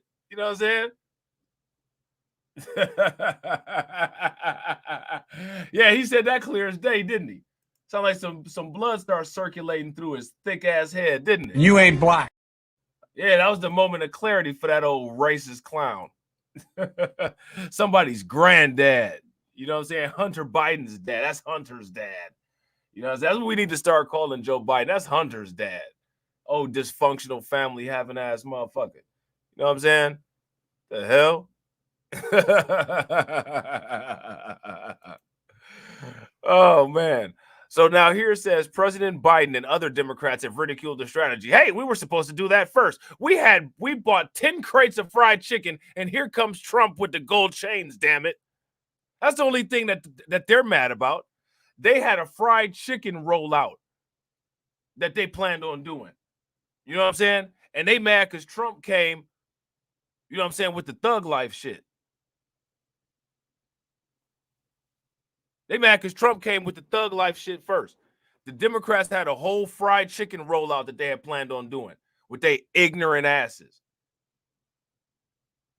And they mad because Trump did it first. You know what I'm saying? This year, the Democrats did it first. Legacy did it first, but Trump did it first this year.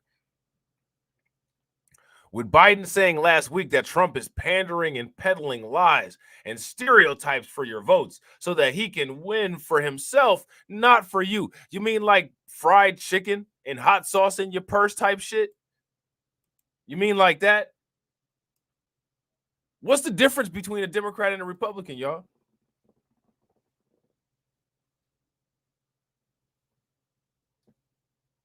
What's the difference?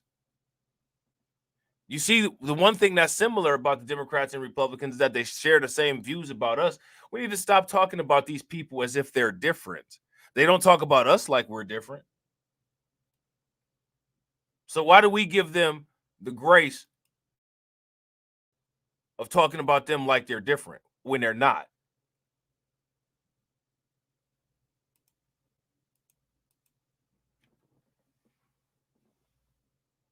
Let me ask you guys this. Are they different? Are the Democrats and Republicans different?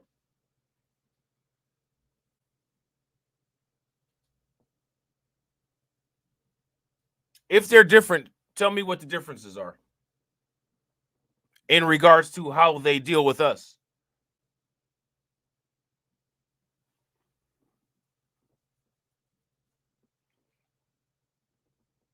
You know what I'm saying? Trump's strategy is unfolding as polls suggest he's cutting into Biden's hefty support amongst black voters, 92% of whom backed Biden in 2020. This is an embarrassingly high number of black voters simping for Biden. These are all-time high simp levels. 92% you simping for Biden to sit up there and not do anything for you except for to mock you on a Zoom call? Where does the generational element of simping come into play? Like when is that going to be discussed? You know, honestly, for real, if you ask me, that's one of the reasons why they have an issue with the red pill content. It's not so much of the misogyny that goes on. If people started to not simp, they would start to not simp as a consistent behavior. So then what ends up happening is, okay, you're not simping for women if you're a guy. If you're a woman, you're not simping for men.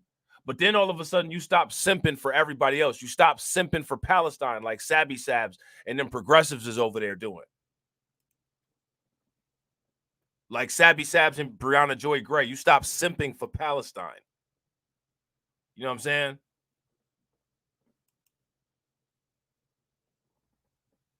and you start actually looking in the mirror and seeing where the deficiencies are with you and working on fixing you using political policies and strategic voting instead of sit up there crying about Palestine. They got their own military, you know what I'm saying? They got their own organizations. They got a coalition of Arab countries over there. You know what I'm saying? We don't have none of that over here.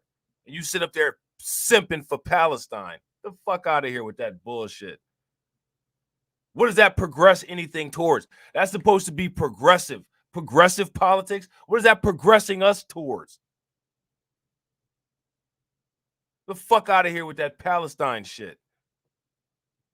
Hey, I feel bad for them people, man. You know what I'm saying? They got a bad war going on, and there's a lot of civilians getting deleted. But going over the edge, simping, and you're not, like, you know what I'm saying? At least even standing on your own two legs to deal with common sense issues that we have, get your priorities straight. That's one of the first things that when you start to go into adolescence, that your parents tell you, get your priorities straight. Sit your ass down somewhere, get your priorities straight.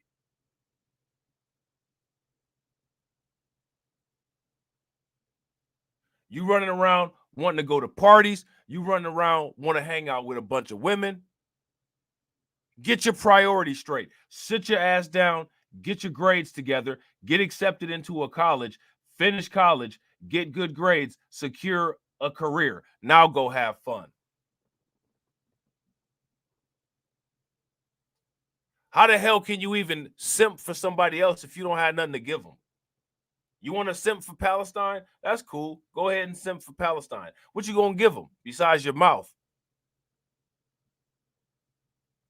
What are you going to do besides get kicked out of conferences that you ain't had no business at anyway? And then they're going to be dragging you up and down social media while you're trying to play human rights activist, and you barely got human rights over here in the United States.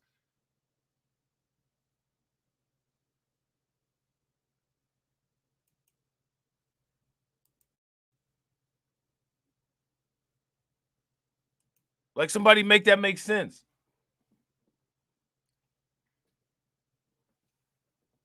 These you supposed to watch these progressive channels, the Young Turks and shit like that. Dr. Rashad Ritchie, Roland Martin 2.0. You know what I'm saying? So now here it says, in a race that could be decided on the margins, even relatively small gains by either side among key voting blocks could be significant. Some of Trump's most visible surrogates, including Tim Scott, the only black Republican in the Senate, are being deployed to court black voters. None of these people are being deployed to court black voters.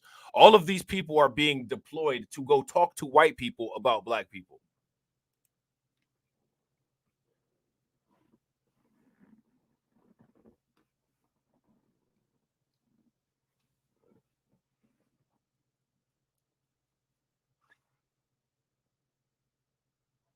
You know what I'm saying?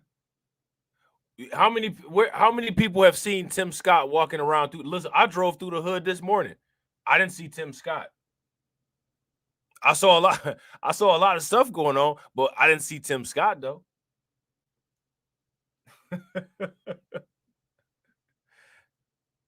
know what I'm saying?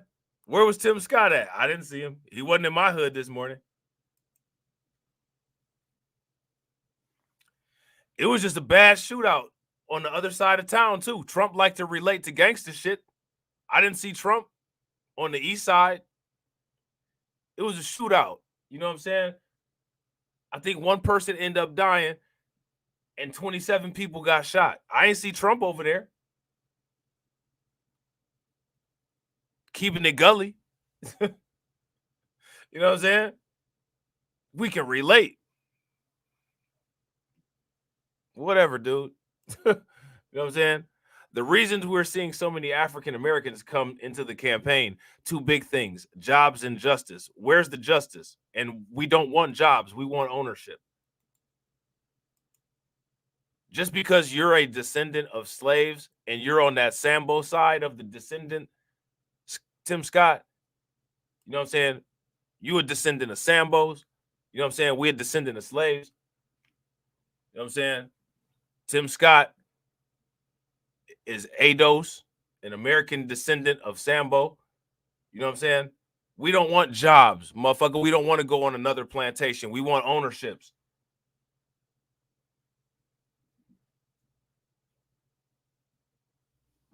How many of y'all want jobs versus how many of y'all want businesses? Maybe I'm wrong. I don't want to work at a job where a bunch of white people are complaining about DEI, even though I'm smarter than all of them. And if you're simply not white, everybody will accuse you or ask you if you're a DEI hire. I'm cool. Them jobs can look like a cloud of smoke with all the whiteness inside. I'm good on it. You know what I'm saying? I do my own thing. That's cool. You know what I'm saying? Cool. We don't want jobs. Tim Scott might want a job with Trump. I think he's projecting. A lot of times what you will find with a lot of these conservative dudes is that they project a lot of stuff. They sit there and complain about pookies, and then when you look into them, they got a long-ass rap sheet. Damn, you a pookie. Talking about pookies. You know what I'm saying? They sit up here and cry about single moms, single parent households. You know what I'm saying? Like, the reason why these men are so emotional is because they grew up in a single parent household. Well, you know what I'm saying? What's up with your dad? Oh, I never met him. Okay. A lot of these dudes project, and they hate themselves so much they project all of that stuff onto everybody as if everybody had the same circumstances as them. Bro, we didn't. We don't. I don't know what a single parent household is like. You know what I'm saying? My parents still married.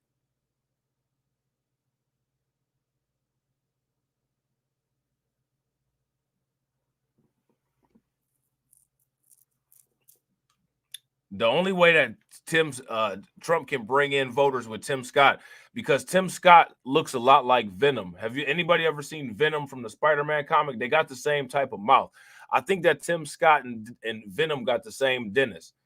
So if Tim Scott decides to use that symbiotic suit and you know what I'm saying, stretch his arms out like Mr. Fantastic and rope a bunch of people in like that, then maybe he might be able to bring in some black voters, but he's definitely not bringing in any black voters with any charm.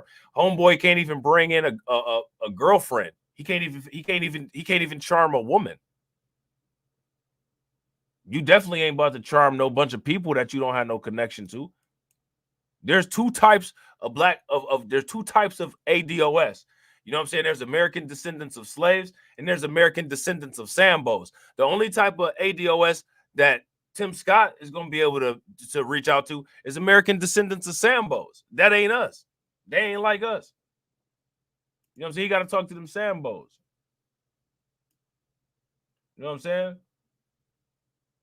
Because we can't relate to none of that stuff that Tim Scott's sitting over there talking about. I don't relate to them teeth like that neither. You know what I'm saying? Like, my shit don't look like that.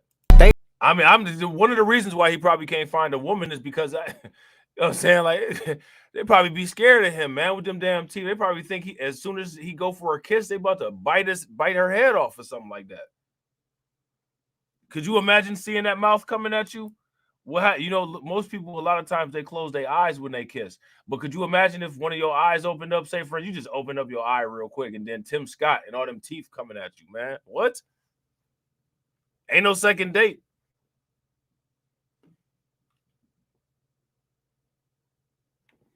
Ain't no second date. So here, listen to Tim Scott's got a slavery tale. As an African-American born and raised in the Deep South who had concerns about our justice system as it relates to rice, I'm now seeing it play out from a partisan perspective. What does that even mean? What does that mean? What does that mean? Listen, Tim Scott is the Republican Charlemagne the God. You know what I'm saying? Should have said as a descendant of Sambo. Donald Trump Jr. and other allies shared clips of listeners of the popular radio show, The Breakfast Club, calling in to express support for Trump after his conviction. The former president's campaign and the New York Young Republican Club have been discussing potential campaign events in the city's outer boroughs, club president Gavin Wax told Axios. Scott Pressler, a conservative activist working with the Republican National Committee to register voters, asked his followers and volunteers for his organization, Early Vote Action, to reach out to black men. Reach out to black men and do what? I mean, what? You all are felons. So is Trump. Now get your ass over there to the poll. Reach out to us and do what?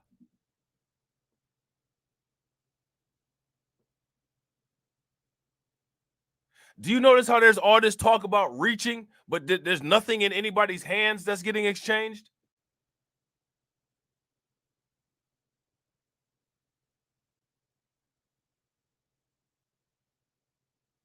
All this gender war talk that they have on YouTube, and they say that the women got to bring shit to the table, right? You mean to tell me that when you dealing with these clowns, when you dealing with these fucking racist ass chads, they don't have to bring anything to the table? The fuck out of here. You want me to vote for you? What the fuck are you bringing to the table, motherfucker?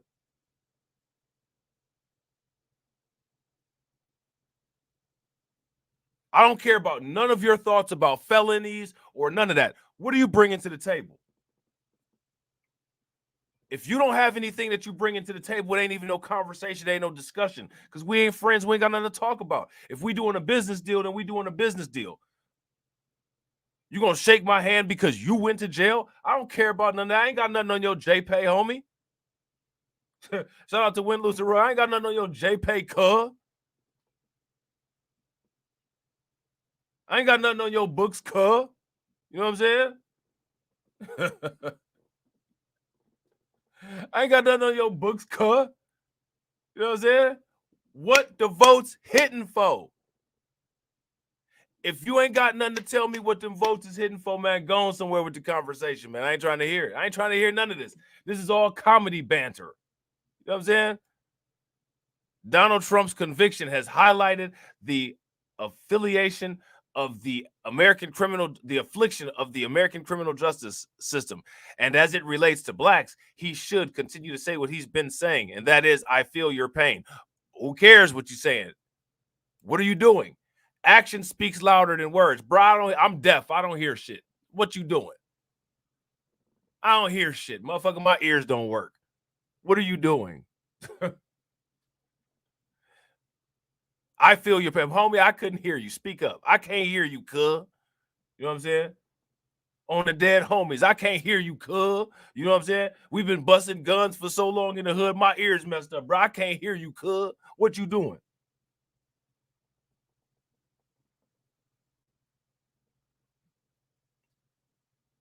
You know what I'm saying? Somebody, I feel your pain. You contribute to it too. There's little evidence that Trump's I am a victim just like you argument is swaying many black voters. Reality check. Yo, that's hilarious. They got that highlighted like that. Civil rights advocates have questioned Trump's attempt to equate his conviction as a particularly privileged defendant with the experiences of those historically underserved communities. Hey, yo, listen, man. Trump ain't nothing but another white dude that is been involved in the justice system. I know white dudes that's been involved in the justice system.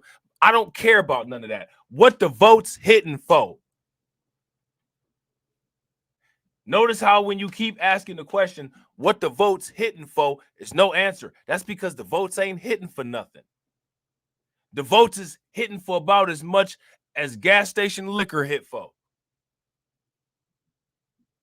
A cheap headache. That's about it. You know what I'm saying? Trump's critics also cite allegations that he discriminated against black apartment seekers in the 1970s. Again, what the votes hitting for? What the votes hitting for? What are we getting from the vote? Are we getting anything? Literally in all of this reading, all of these articles, all of these conversations, there is not one offering of any tangible anything for voting for Trump or following these silly narratives. It's very simple. I don't like Trump. I don't like Biden. I don't like none of y'all. I don't want to work for your companies. I don't like you. Which means that you got to go the extra mile if you want me to get up off my ass and do something for you. You got to do extra. It's the same way that it go with my job. I don't like being there. I don't want to go there. If I can stay home, I'm going to stay home. You got to do something more than your legal requirement of give me overtime if you want me to give up my day off and come dedicate my time to you.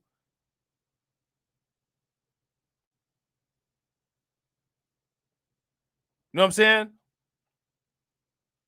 That's the type of mentality people got to be on.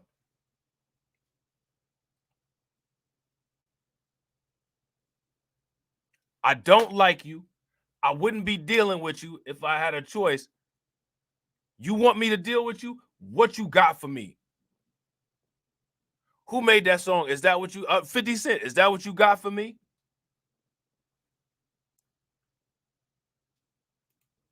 Shout out to MoFax. MoFax said, I've asked this question from a bunch of people and haven't gotten a straight answer. Is mass deportation a tangible?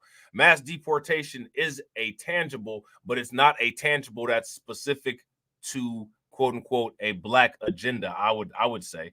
I don't see how. I would say that that's a all inclusive tangible. You know what I'm saying? I wouldn't say that that's a black specific tangible. And since that's an all inclusive tangible, and you want a particular sector of votes, you know what I'm saying? You got to give a particular sector of tangible. You know what I mean? And this right here is one of the problems. This is why that immigration shit is a distraction.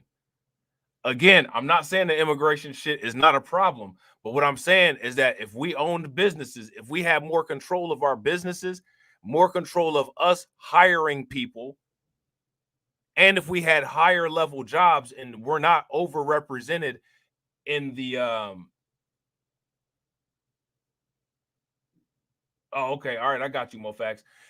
If we weren't overrepresented in the large sector of low-level jobs, immigration wouldn't be as much of a problem, and we'd be able to focus on expanding our market share, which would give us a more firm foothold of power in the American economy, which is not what they want.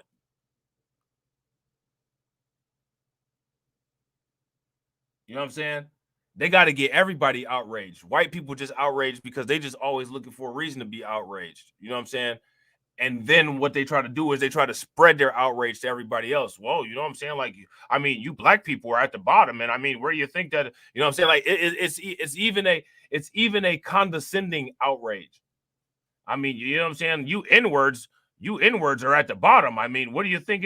Nudge with the elbow, nudge. What do you think these immigrants are gonna do for you? I mean, you know what I'm saying? Like, you know, I own the company, and I mean, if I've got to pay, you know, you $50 an hour, and the immigrants coming over, I mean, I hate to say it, but I mean, you know, I'm gonna have to pay the immigrants $25.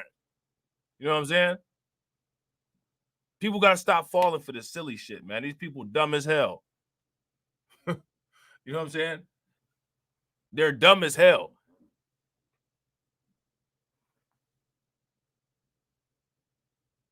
Like, there's not a coalition here. You know what I'm saying? Like, nobody's friends in here. Understand exactly what's going on. And they note his call for New York to reinstate the death penalty in the 1980 as the Central Park Five, black and Latino teenagers who were wrongly convicted of beating and graping a white woman were set to stand trial. And do you notice that when it comes to all this kind of weirdo stuff, it's always somehow there's a white woman involved? Like, you know what I'm saying? Just saying, like, somehow it's magically some white woman that's always around that's either something about to happen to her or somebody looked at her. Or, you know what I'm saying? Like, it's really always in the wrong place at the wrong time, huh? Okay. But somehow y'all be surviving horror movies like Champs, though. You know what I'm saying? But whatever.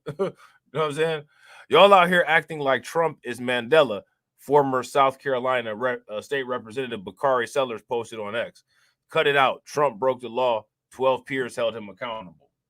Yeah, okay. Because that the way that they see, like, this is where you get into the nonsense of where, like, none of this stuff is accurate. So they created this weird way that they distributed the jury influence on the Trump trial with some shit that they never seen before, which shows you that, like, this government, they will do anything to get what they want. You know what I'm saying? They'll do anything. They'll change the rules, and they don't care who they're gonna do it with. But the one thing that's interesting, right? Now, see, here's where the trick bag comes. All these white people, they mad as hell about this justice system, right? All I've heard them do is a bunch of complaining and literally no suggestions to change anything. And you won't hear any suggestions to change anything. And the reason why you're not going to hear any suggestions to change anything is because that trial did exactly what it was supposed to do. It created a theater show and a fake appearance, a mirage of justice, to where a white man appeared to be held accountable, but he's not held accountable. He's not losing anything. He's not going to jail. He's not even losing his ability to be able to run for president. And it's supposed to make you feel that justice was served. The hell out of here. They know that that same very court system is the court system that under-sentences them. It's the same court system that allows police officers to have horrible records at one police precinct and go to another. That system is in there, and it's designed to protect and give them handouts, which is exactly what it did to President Trump. Ain't no two-tier justice or nothing. If that was anybody else, they ass would be in jail. President Trump, former President Trump, got the same type of quote-unquote American justice that Hunter Biden is about to receive. Hunter Biden, one of the biggest crackheads in the United States, you know what I'm saying, and was never even touched by the 94 crime bill.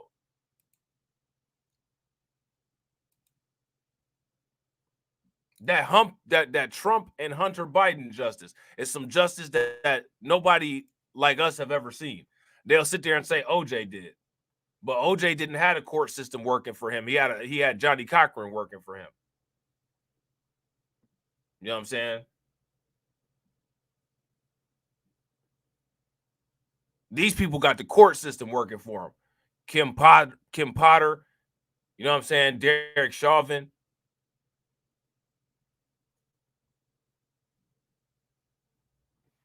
Shout out to MoFax. MoFax said Trump crime is that he's bad for WS business. He's too unrefined. Shout out to Patrick Tyler. Make sure y'all show Patrick some love. Throw some flames, some radiation emoji, and some ducks in the chat for Patrick for funding the organization. How do you think that we fund this organization, huh? We're not exactly the March of Dimes. Cash rules everything around me. Cream, get the money. Dollar, dollar bill, yo.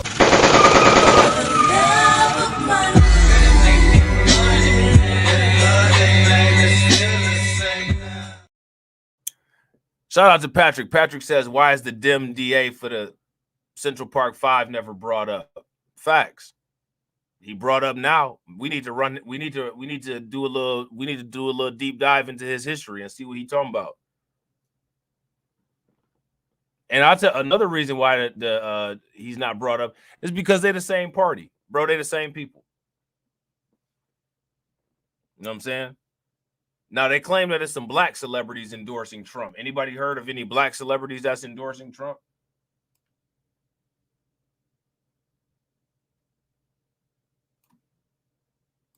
Now, who cares what they're doing? Is the better question. If you care who black celebrities are endorsing, give me a thumbs up. If you don't care who black celebrities are endorsing, then give me a thumbs down. And also, if you haven't smashed the like button yet, please take a moment, smash that like button. Also, if you guys haven't hit the bell, please take a moment, hit that bell. If you're not a part of the Discord, take a moment and hit that link that's pinned into the chat and join the Discord.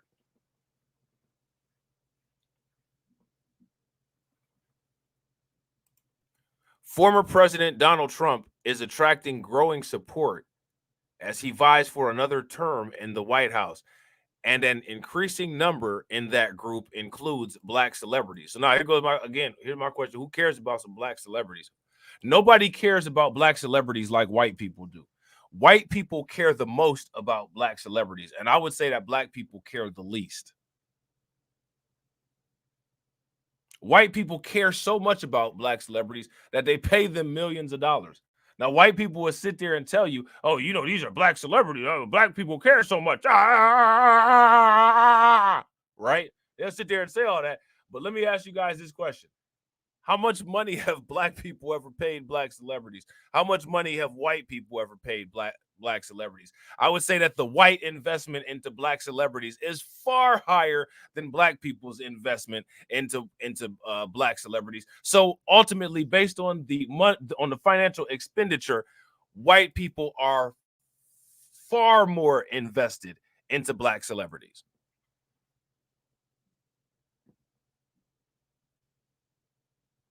Now, shout out to Patrick Taylor. Let me ask you this, Tyler. Let me ask you this question: is being into celebrity culture the same as investing into it? You know what I'm saying? There's a reason why white people invest so much money into black celebrities, and I don't think that we can argue that white people invest the most money into black celebrities. They invest far more money into us or into black celebrities than they do, than we do. You know what I'm saying? And I also think that the media plays a big part in portraying us as being interested in celebrities. You know what I'm saying? I don't really think that. I think like with black people, a lot of times people just had a TV on. All throughout my life, you know what I'm saying? Like my family, they would have conversations and talk about certain celebrities and athletes that they followed. But like none of my family ever jumped out the window for an athlete or for some celebrity. Did any of you guys see that growing up? I never saw that. I never saw a member of my family crash out over a celebrity. You know what I'm saying? The way that they try to portray like that's going on social media.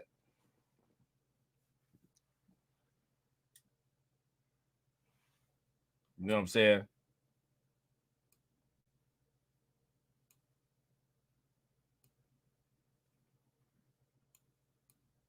Right, and that right there is why they invest the money. They invest money because black celebs are used to manage and buffer the black community. I wouldn't even say that they're used to manage and buffer the black community because they don't really do that. I would say they're used to maintain a hologram. They're used to maintain a false image.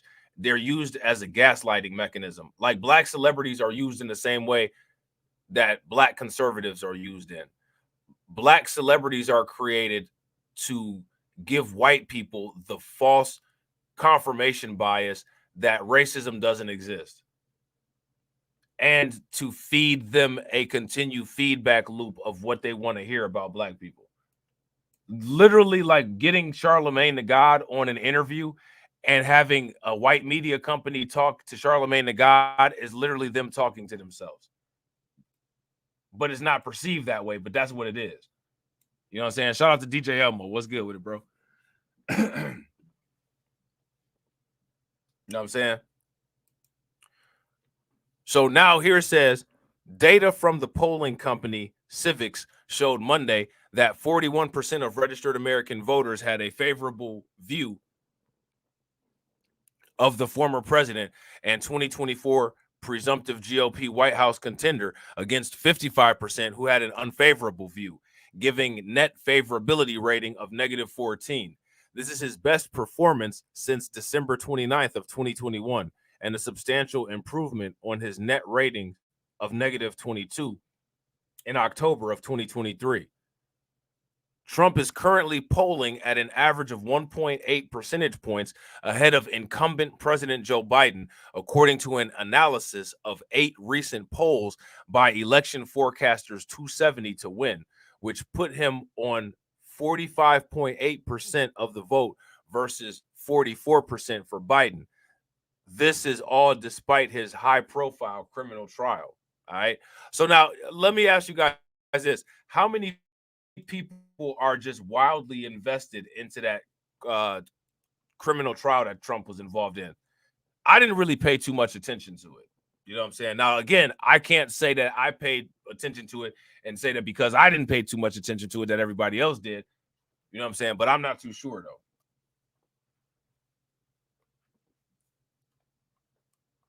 I didn't really care about it too much. I mean, it doesn't matter to me. You know what I'm saying? I really don't care about it. What I did find interesting was the way that they did the jury, though. The way that they kind of just pulled that jury move out of the clear blue sky. That was weird and interesting. But I was more interested in that and why they might have done that than the actual trial itself. You know what I'm saying? So now here says the former president currently awaiting a verdict, and we all know that this, you know what I'm saying, this has already happened. But now they got this list of celebrities that's supporting him allegedly. You know what I'm saying? See, I think, yeah, okay, so here we go. Kodak Black, who cares? Right? Lil Wayne, who cares? Snoop Dogg, who cares? A bunch of rappers. Sexy Red. Better listen to what Sexy Red says. Don King. You know what I'm saying? Mike Tyson. You know what I'm saying? Waka Flocka. YG. Kanye West. Out of all those people that they just listed there, is there anybody whose opinion that you trust politically in that list? We know you trust everybody on that list. You guys trust. So now we're about to listen to this guy right here that has a very odd shaped face. Okay. This dude has one of the most odd shaped faces that you will ever see in your entire life. Y'all ready? Oh, man. Here we go. Dun, dun, dun. Let's see what Tim Scott talking about. Arguments in the criminal trial in New York. They are set for Tuesday. The jury could deliver a verdict later this week on 34 felony charges. I know you've criticized the prosecutors and the judge, but this case will ultimately be decided by 12 ordinary citizens. Do you have faith that the jury is going to deliver a fair verdict?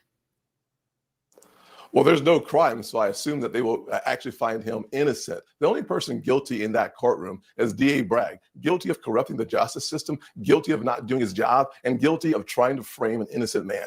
Which innocent man we talking about?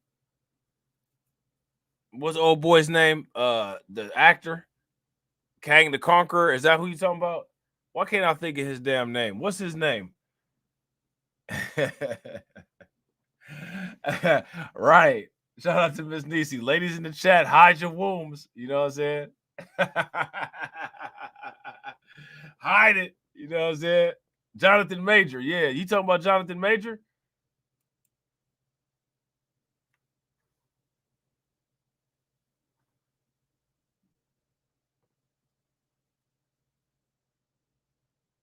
Tim Scott do look like a Fat Albert character.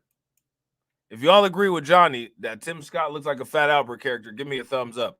If y'all disagree and y'all don't think that he looked like a Fat Albert character, then give me a thumbs down. Let me know who y'all think he looked like. But that dude just looks uncomfortable. Like right now, he just looks like, you know what I'm saying? Like for real, bro. Like everything looks like everything looks like it's exaggerated. Like he just sitting there like, like, bro, come on, man. Why? He looked like you know what he looked like for real? He looked like a black Dr. Evil, man. That's crazy right there, don't he? He looked like a black Dr. Evil.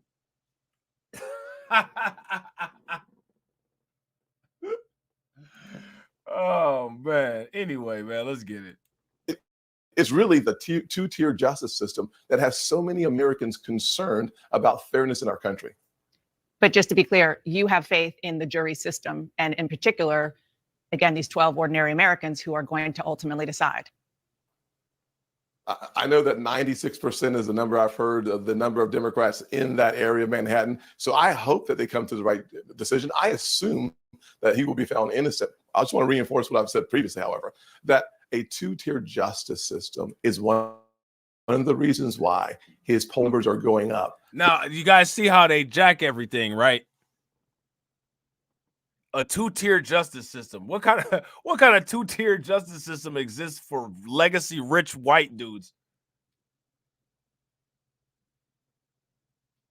A two-tier justice system. Did that two-tier justice system just start to exist now? Is this something new? Is this a new phenomenon in the United States?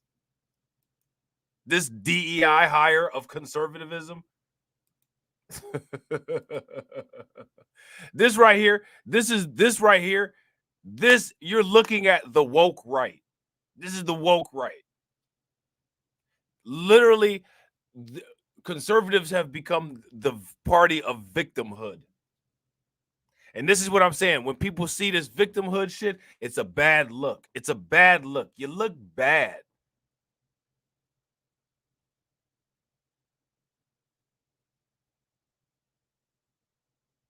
You look bad. This dude, Canterbury egghead. You know what I'm saying?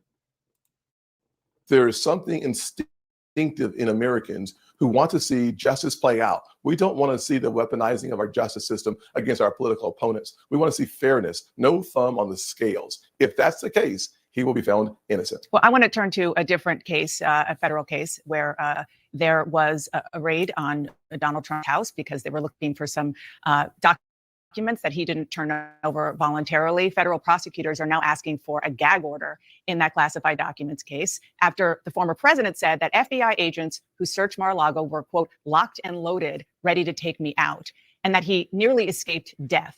But Senator, that same language was also in the order for President Biden's home. So do you agree with the Attorney General that this is not only false, what the former president said, but extremely dangerous?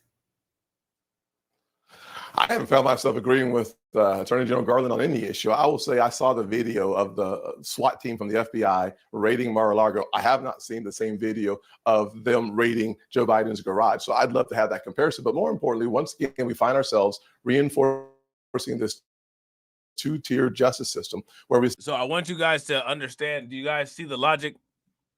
Now, what these people do is they'll literally just sit there and take something and repeat it, but they do not understand.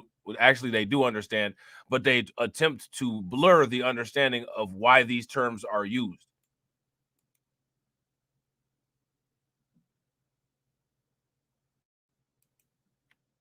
Two-tier justice system that the rich white guy is dealing with. Yeah, shout out to Professor Days. I'm a two-tier justice system in America. So these people deserve to get roasted and flamed up, which is what's going to happen. You got Tim Scott sitting there caping for Trump about some two-tier justice system. Tim Scott is a DEI hire. These are the very people that are against DEI hire that hire the least qualified DEI candidates to work for their political organizations. Would you guys agree? If you guys agree, give me a thumbs up. If you guys disagree, give me a thumbs down.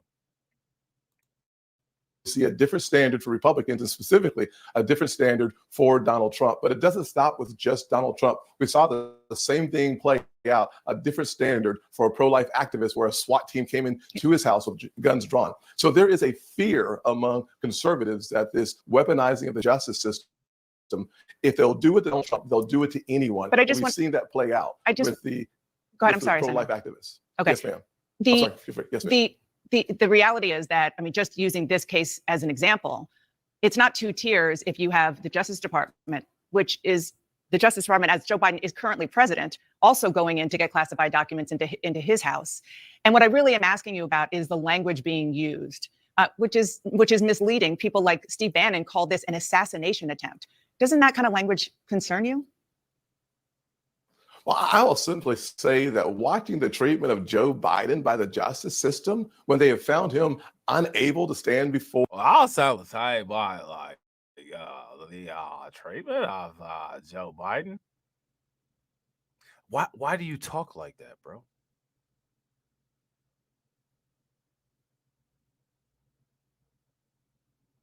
Now, I don't really hear many people from South Carolina talk like that.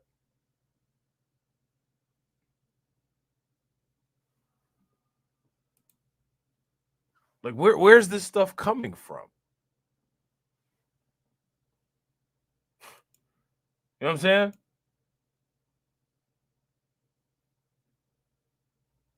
Yeah. Shout out to Patrick. I'm going to ask you guys this question in the comment section. Has Scott ever asked about a two-tier system regarding blacks? That's a great question. Anybody ever heard him mention any of that?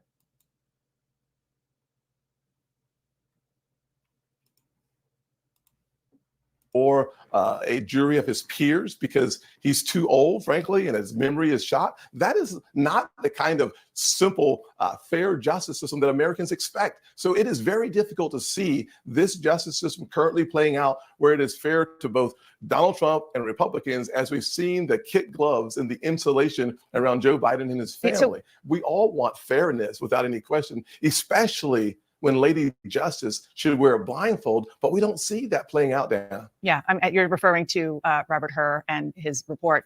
That was one reason why they didn't prosecute. There were other reasons why they said they didn't prosecute Joe Biden. A big one, though. Well, okay. And I just want to, one last time, what I'm asking you about is rhetoric that could end up dangerous. And you keep answering about Joe Biden. So is there anything you want to talk about with regard to that rhetoric?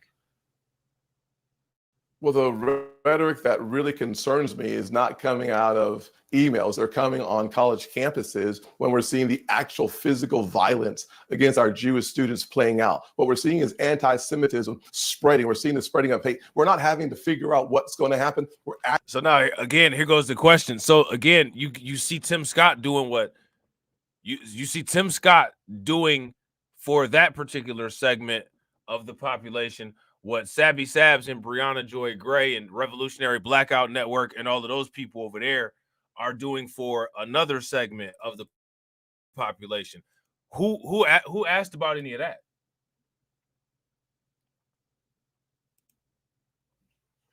So my question for you guys is, why is it that these people can't answer questions appropriately? What are people's thoughts about that? That there's these difficulties with question answering and such. Why would this be brought up in this particular situation? What we need to really talk about. I mean, that's what we really need to talk about. Let me guess, do those people deal with a two-tier justice system too? Yeah, they definitely do deal with a two-tier justice system. The fact that a lot of them are lawyers and judges. You know what I'm saying? Shout out to Patrick Tyler. Make sure you guys show Patrick Tyler some love. He's the 11th stream sponsor. Throw some flames, some radiation emoji, and some ducks in the chat for Patrick Tyler for funding the organization and standing on business. I'm standing on business. I'm standing on business. I'm standing on business.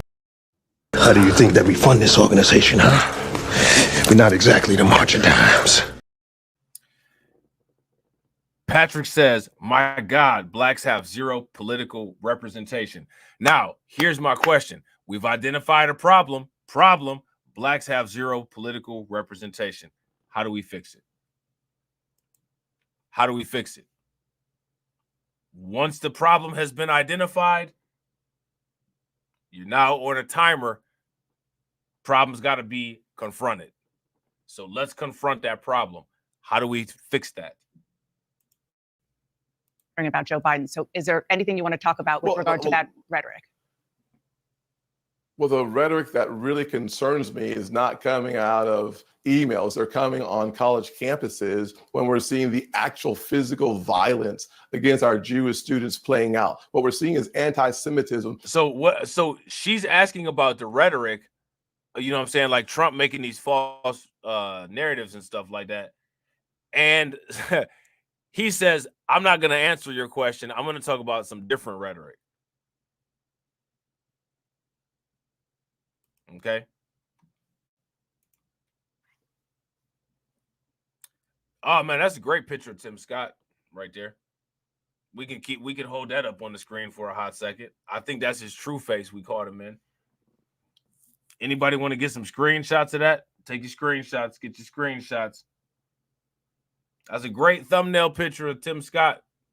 Where Kid Gravity and Torian at? Where's TD, any content creators in here that may plan on making a video about Tim Scott, there you go. Great freeze frame. Make sure you just shout out, Blacklight Revelations for hooking it up. Well, okay. And I just want to, one last time, what I'm asking you about is rhetoric that could end up dangerous. And you keep answering about Joe Biden. So is there anything you want to talk about with regard to that rhetoric? Well, the rhetoric that really concerns me is not coming out of emails. They're coming on college campuses when we're seeing the actual physical violence against our Jewish students playing out. What we're seeing is anti-Semitism. We're seeing the spreading of hate. We're not having to figure out what's going to happen. We're actually seeing violence on college campuses. And yet the Democrat Party sits there, hands folded, letting it play out. We have to stand in the gap for those Jewish students. So I am very concerned about actual violence that we're seeing play out on our college campuses. Every single college president should hear me clearly. Your federal funding, it is a privilege, not a right. What is a right is for Jewish students to go to class safely, to study in libraries in peace. That's not a hyperbolic situation. That is actual facts on the ground on college campuses. I want you guys to pay very close attention to how Tim Scott is doing all of this with a straight face. Now, what I find fascinating is that Tim Scott literally thinks that, this is the priority of what his advocacy should be. This is what he should be spending his time advocating. Now, here's my question. Do you all agree with his assessment that that's where the time should be spent? That's what he should be making a priority of his advocacy? If you guys think that should be the priority of his advocacy, give me a thumbs up. If you guys don't think that should be the priority of his advocacy, then give me a thumbs down and let me know what you think would be a better priority for him to deal with.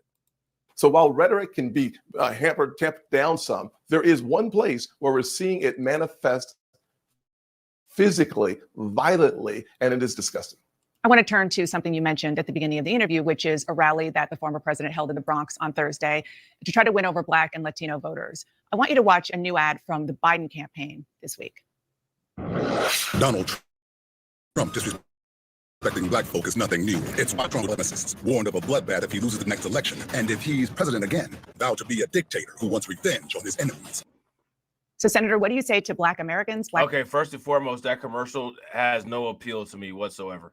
And the reason why this commercial has no appeal for me is because literally the question, what these votes hidden for, was not addressed or answered. Ooh, be scared, be even more scared, be scared, be as scared as you possibly can, be scared. Scared. Shut your window, lock your doors, look outside. Scared, be scared. No. What the vote's hidden for? What the vote's hidden for?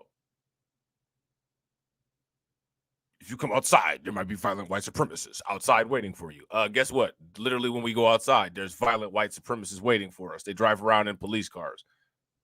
Literally, nobody cares. Literally, nobody cares. What the vote's hidden for?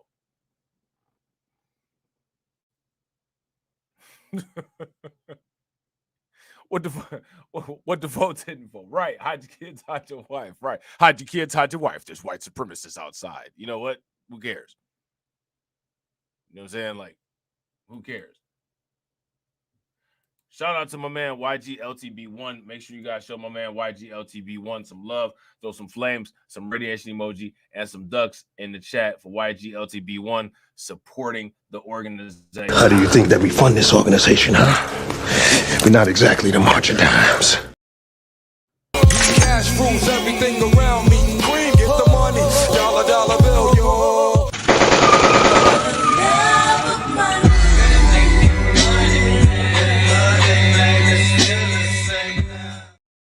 Get the money, y'all. There's poor people around. I'm rich, bitch. YGLTB1 says an evolution takes a significant amount to produce something other than what was former. For our people, when it comes to voting traditionally, we need a big bang to compete to change the trajectory of voting blue, no matter who. Yeah, facts. I agree 110%, bro.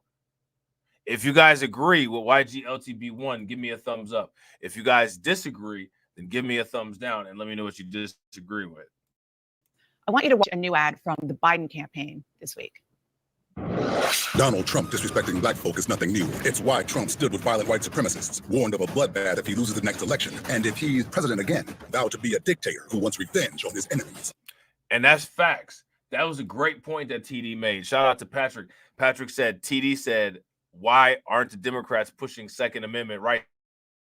I mean, if we got this, you know what I'm saying? Like, if we got this Trump dictatorship and all of this fascism and, you know what I'm saying? Like, oh, violent white supremacists, streets are going to be crawling with them. I mean, we probably should be, they probably should be advocating Second Amendment rights for us, right? Because we're going to have to defend ourselves if that's the case. But they don't, but they don't do that, though.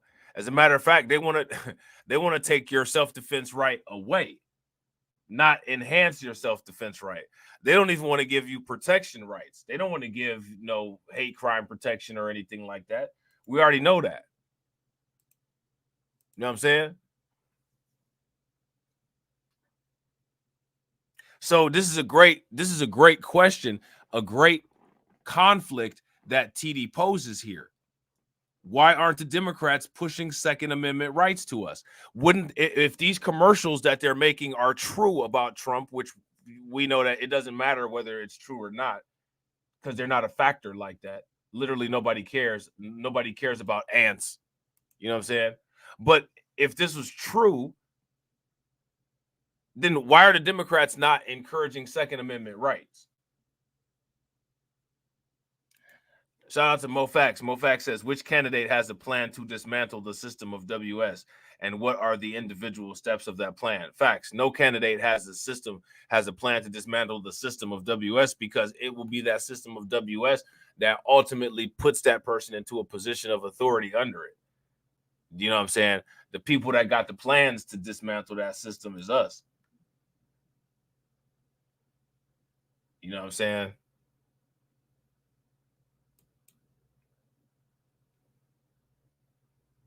So what did we say about what did we say? Didn't we tell the Democrats, if y'all try to use fear porn one more time, if y'all listen, we're tired of you all, and if y'all try to use fear porn one more time, y'all gonna learn today. Didn't we say that? If that statement has been made, if we've literally said that, if we've laid that out, don't you be trying to use no damn fear porn on us. And they still continue to use fear porn. Now it's time. And they even got a black dude reading the script for this commercial here. So, Senator, what do you say to Black Americans, Black voters who watch that ad and share those concerns about Donald Trump? Well, here's what I can tell you is that under Donald Trump, we were better off. There are two things that are driving black votes back to Donald Trump: jobs and justice. Number one, under Donald Trump, our wages were going up. Right now, fairness is going down. But if you're really concerned about racial justice in America, let's not forget Joe Biden is the guy that talked about racial goals. Let's not forget the fact Joe Biden is the president who said, if you don't vote for me, you can't be black. An old white dude telling me I can't be black if I don't vote for him. This is the president who said that the Republican Party wants to put you back in chains. The only person I've seen restraining black folks economically is a Joe Biden. So I find it quite interesting. So now again, Tim Scott is a descendant of slaves, and he said the only person that he's seen restricting black people economically is Joe Biden. What y'all think about that? If y'all agree with Tim Scott, give me a thumbs up. If y'all disagree with Tim Scott, then give me a thumbs down.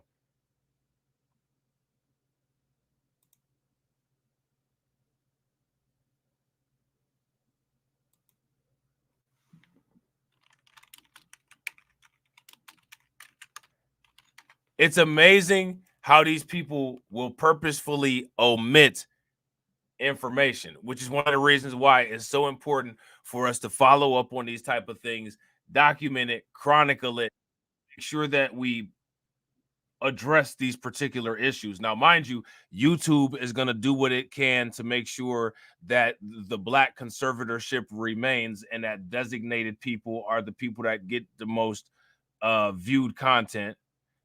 You know what I'm saying? Social media is going to do its thing, right? But that doesn't matter. What matters is we have to make sure that we're constantly questioning these things and breaking apart these nonsensical narratives. You know what I'm saying? Shout out to Ron. What's good with it, bro? Okay.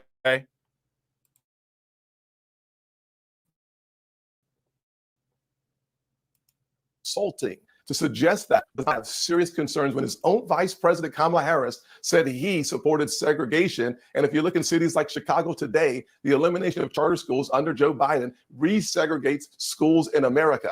We need 4 more years of common sense under Donald Trump and not 4 more years of segregation under Joe Biden and his approach to allowing poor Black kids to go to any school in their own cities. Senator. Now, how many people agree? I mean, like this is the degree of factual manipulation and stretching that these people will do. Now, mind you, again, the Democrats do the same thing, but this is hilarious, man. You gotta laugh. You've got to laugh that white people take a dude like this serious, and you know what I'm saying, dress him up, put him in a suit, put him on their platforms, and have an imaginary conversation as if this dude is actually speaking from a place of reverence when it comes to his concern with Black people and Black issues. It's hilarious. It's hilarious. This dude is would you guys say that this dude, would you guys say that Tim Scott is DEI? Tim Scott is the ultimate DEI hire, the ultimate. Like, he's the ultra magnus of DEI. You know what I'm saying? I think we're just one thing on the Kamala Harris. You were talking about when they were running against each other for the nomination. Well, I think she has. And I think she made the statement. You don't think that calling Joe Biden is not something that cannot be confirmed? Yeah, no, I'm not. I'm just giving context to our viewers of when it happened. You are saying that Joe Biden is for segregation? I mean, isn't that a little too far? Let me say it clearly. The schools in our largest cities are being resegregated. Joe Biden's Department of Education has halted the growth of charter schools that provides greater diversity and opportunities. Hey, that's a good question. Shout out to Terrence. Terrence says, "Can Tim Scott have a paused picture that turns out nice?" I don't. Thus far, I haven't been able to randomly hit a paused picture of Tim Scott that comes out with Tim Scott not looking like he's in the middle of taking a monstrous shit. You know what I'm saying? He trying to crank his neck right there to help push a turd out. And it got that face. Oh, Lord. You know what I'm saying? If he had some sweat dripping down his face, and he would for real look like he was really having a hard time on that toilet. You know what I'm saying? Shout out to Ron. Ron says all he needs is that little red Scully cap, and he look just like Mushmouth. Bro, look just like him. Look just like him. Look at him. He like, oh, I knew I shouldn't have ate that cabbage. I knew I shouldn't have ate that cabbage. You know what I'm saying? In the city of Chicago today, poor Black kids are not allowed to go to public schools in their own city. The president of the United States refuses to stand up to the teachers unions. And oh, man. Not the method. Cash rules everything around me. Cream, get the money. Dollar bill, yo.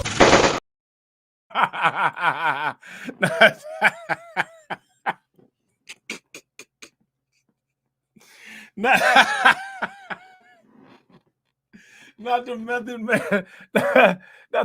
Not the method man sounds on the toilet. Bro, that's when you know it's bad. Cash rules everything around me. Cream, get the money. Dollar bill, yo.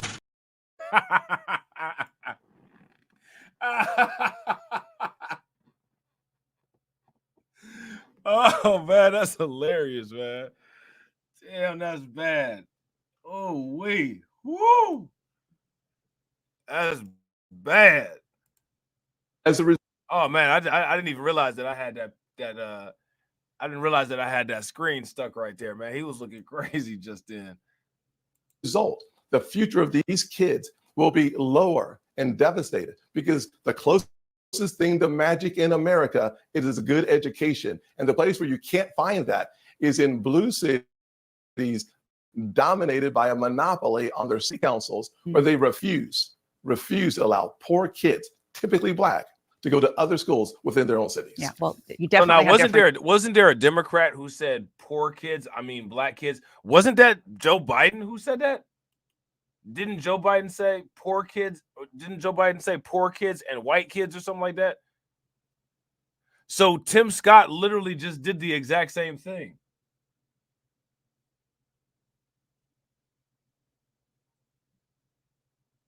Tim Scott literally just did the same thing.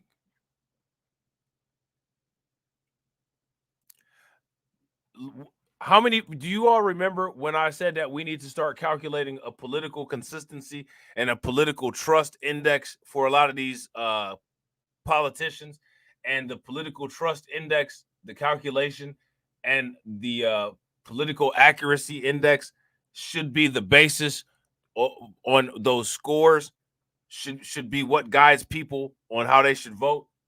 Do you see why? If we created a quantitative method of holding these people accountable and gave them a score, they would have to come with more factual information if we utilize the score as a metric on recommended voting. But people don't want to do this kind of stuff, though. The stuff that I be suggesting, you see how, like, people do not want to do that stuff. People just want to say, I want this, and it'll appear. That's not how things work.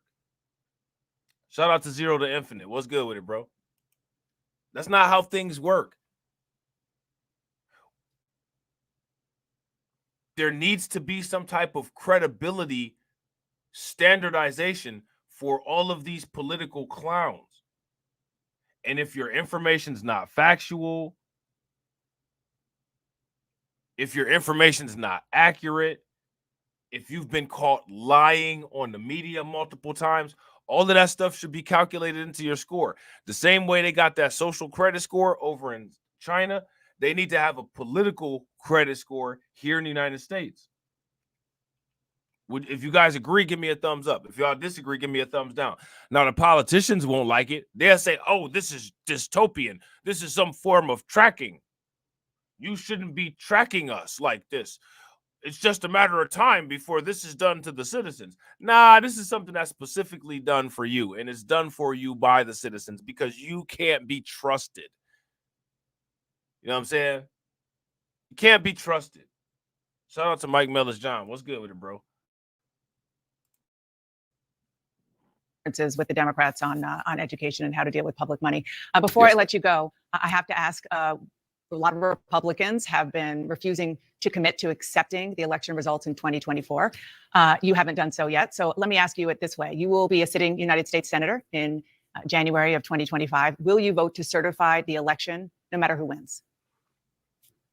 Well, certainly, we expect a fair and honest election. And as a result of that expectation, we will certify the election and certify President Donald Trump as our 47th president. Okay. You see this video down here, Biden makes appeal to Black voters during Morehouse College. Now, from what I understand, that didn't go very well.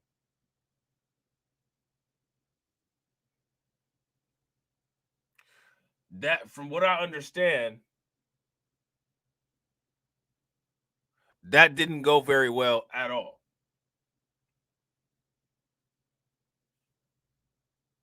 Okay.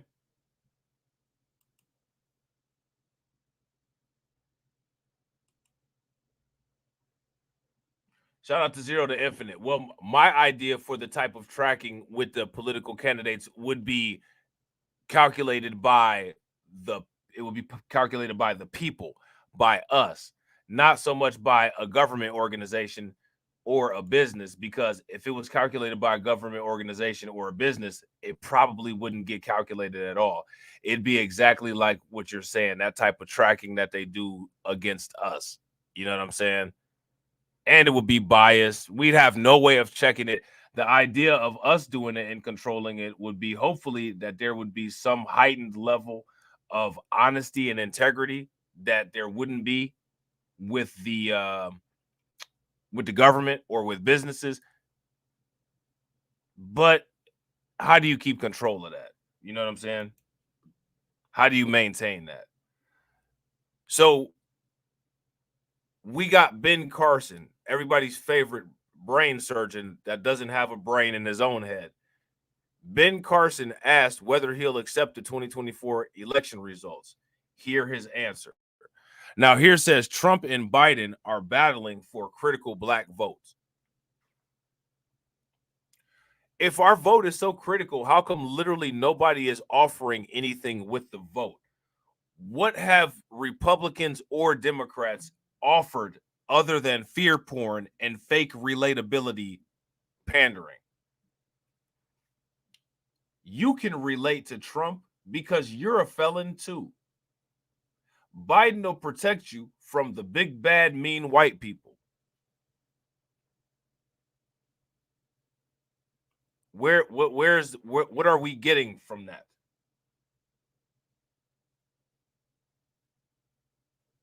I told you one of the biggest things that people need to be getting and banging for is market share. There should be an initiative to have a large percentage of businesses that make up the S&P 500, a large percentage of businesses that make up the NASDAQ. We need to get market share of the United States GDP so we can leverage that market share.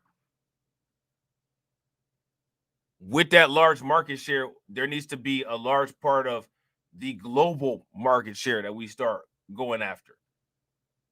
These people are telling us about jobs. If they're trying to advertise and offer jobs with politics, they're not offering any portion of the economy that's a mean of production. How do you generate wealth if you don't have any means of production? How does that work? Micro and macroeconomics. How does that work? Is that possible?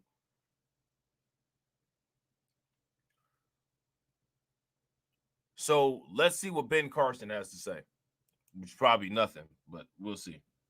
Trump went to one of the most diverse and democratic counties in America, also my husband's hometown, the Bronx. Now, there's no chance Trump will actually win New York, but this rally didn't seem to be about that. It was about trying to gain support among that key demographic.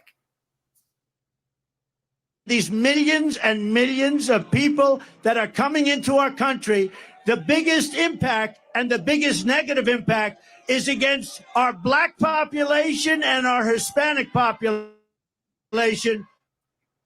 Having to win over black voters ever since he ran in 2016. Do you remember his message back then? What do you have to lose by trying something new like Trump? Well, in 2016, he won 9% of the black vote. In 2020, it went up. He won 12%. In 2024, polls show Trump gaining 18%, with Biden slipping. Shout out to Zero to Infinite. Zero to Infinite says, does anyone care what Ben Carson actually has to say? CNN does. They got more resources than me.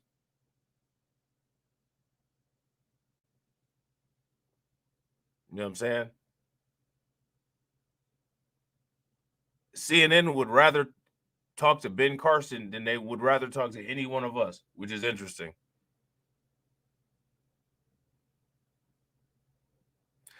So what's interesting about it, right, is that white media companies are very interested in people who we don't give a shit what they have to say. Why do you all think that that is? Here's a better question. Why do we not have any media companies so that we can interview white people that white people don't give a shit about what they got to say? Why do we not have any media companies to do the same shit that they do to us? Why are people not suggesting that?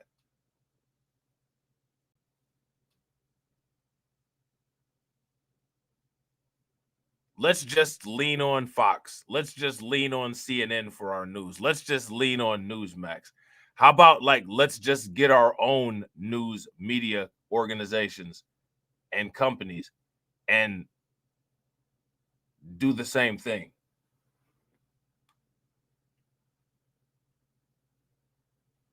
Yeah, if you guys agree with Professor Days, it's value in people we don't like. It's a troll move. Facts. I agree 100%. If you guys agree, give me a thumbs up. If you guys disagree, give me a thumbs down. And I got to agree with Zero. Zero says to control the information, and information is power. Yeah, big facts. Very big facts. Information can be weaponized. It can be used to confuse people. It can be used to empower other people. It can be used to create smear campaigns. It's extremely important. However, it's not important enough to where people have put together a concerted effort and maintained and started a news media company and maintained it. The problem, if you ask me, I think one of the biggest problems is that if people actually were able to set up and create a brick and mortar media that was successful and able to maintain it, I think that at some point in the life of that company, people would sell it to an organization like NBC or CNN, because that's what the historical evidence shows that people do, which I don't understand. Like, why would you do that? Why do people do that shit all the time? You know what I'm saying? Somebody make it make sense. The whole idea, that becomes a mean of production. Why would you sell your mean of production? But people do that all the time.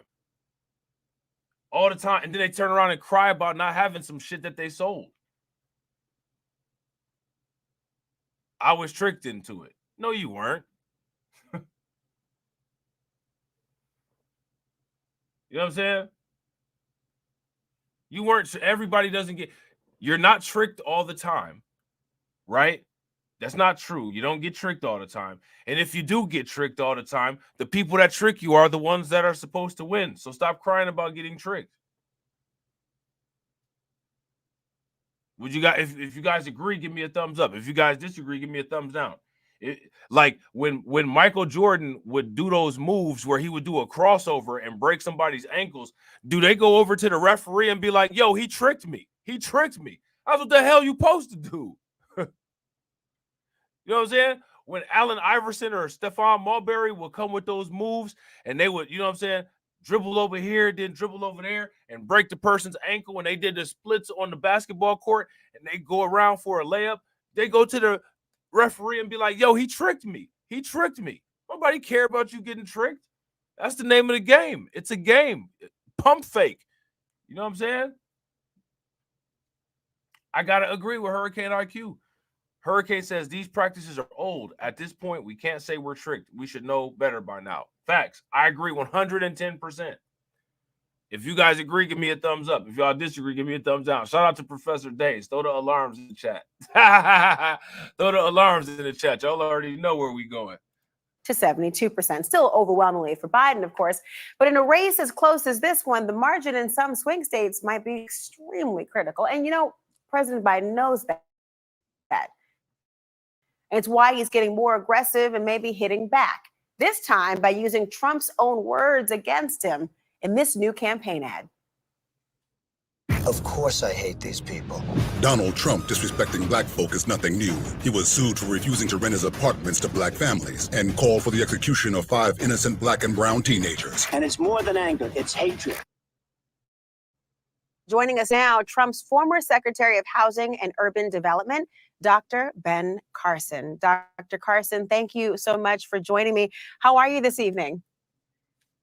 I'm doing well, Laura. It's good to be with you. Thank you. I'm really glad you're here and looking forward to your insight on this, because you know there was this huge rally today in the Bronx. It's a Democratic stronghold. Everyone agrees on that, where Biden did get more than 80% of the vote back in 2020. Why do you think the former president made this stop there now? Well, I think he wants to make sure that people understand that he wants to be the president of all the people. He doesn't want to just choose one demographic and place them ahead of everyone else. And that seems to be a growing problem in our society, dividing people on the basis of race, age, income, political affiliation, religion, gender. It hasn't become a problem. It's literally how it's how society was built. It's how society has been. And Donald Trump absolutely wants to put white people first. Like, let's not sit there and joke about that, right? Which the thing is that it is what it is. I mean, I don't care, right? Nobody should care about that. That should be expected. But to get a black man to sell out and sit here and look like a freaking NPC with an S curl and lie about this being a complete simp is ridiculous. This is ridiculous. This is over the top. Shout out to Professor. His brain runs on molasses. It runs on that deeply boiled molasses that was made with high fructose corn syrup. You know what I'm saying?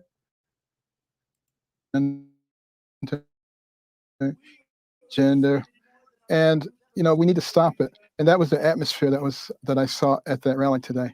You know, we are one people. We're not this group versus that We're group. not one people. And it's perfectly okay for us to not be one people. That doesn't mean that we have to not get along. That doesn't mean that we have to hate each other. But no, Tim Scott, we're not one people. The one people idea is for people who have such low self-confidence that they're not confident in their own skin around other people, which is what other people want because they want to be able to control you on those bases. I'm confident as hell in myself wherever the hell I go. I don't need to dilute myself to feel more accepted. I'm good. You know what I'm saying? But that's what that's saying. You know what I'm saying? And if he can continue to work on that, I think it'll be wonderful for our country. It's not so much about Democrats and Republicans. It's about whether we are one nation, indivisible. With liberty and justice for all. Don't forget this part. However, on those issues of liberty and justice, those seem to be the points in which people focus on a lot of the disparities among the different groups of people that you have articulated. And certainly Black voters, Latino voters, women voters, none of whom are Black voters, Latino voters, women voters. What's wrong with these people well, we know what's wrong with these people. This isn't our news. This is not our news agency. So when people ask the question, well, why do they always bring up all these other groups? Because we don't run the news agency to create policies on how they're supposed to articulate these things.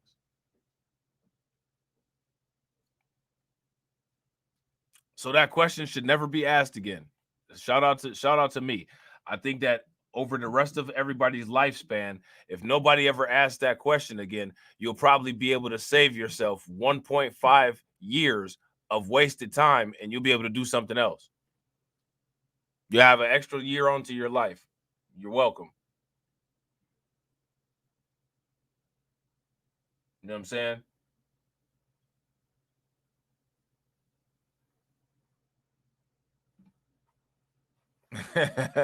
Right. Right, Professor Days. We's the people. You know what I'm saying? We's one people. You know what I'm saying? Plebiscite babbling. Talentless, scandalous, plebiscite babbling.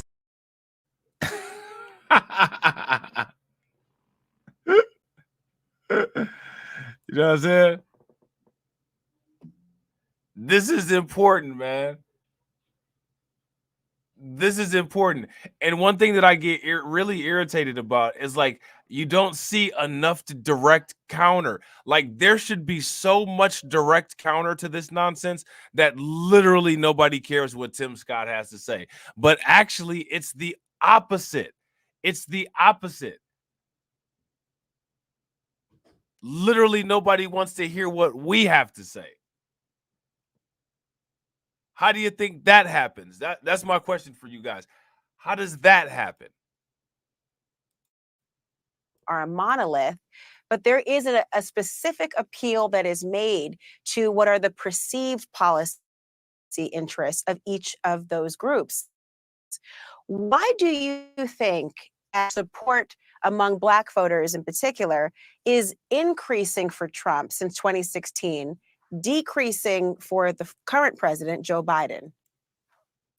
Hey, why do all the civil rights era conservative Black dudes are wild? Like everybody always talks about the issues with the civil rights era, like Democrat Black dudes, like the old civil rights dude. But like, yo, man, these old civil rights age Percy Earl Republicans are wild. Why do they all sound like Jesse Lee Peterson and carry themselves like they've had multiple strokes? They get shock therapy to get buck broken or something. Like, somebody explain what goes on here.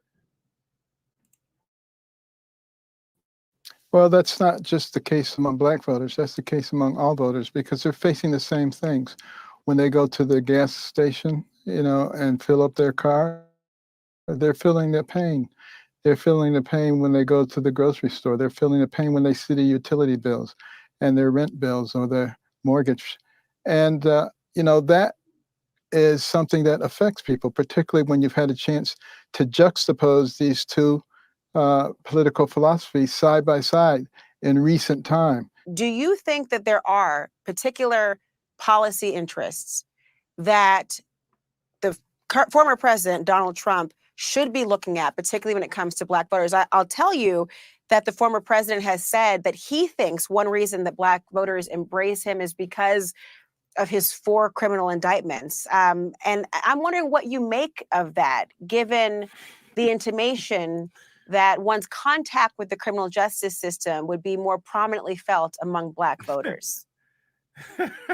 Well, he's making reference to things that have happened in the past in this country that we all know were. Oh, man, y'all got me dying laughing in the comment section. But, Joe, do y'all see how now in this hand, now that this stuff is going on with Donald Trump, now it's, oh.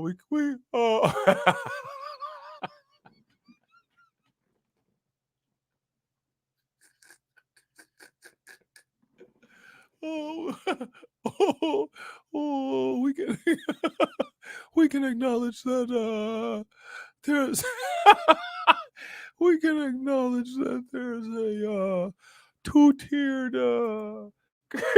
criminal justice system. And these things they affect everybody in America. Everyone in America is affected by these things.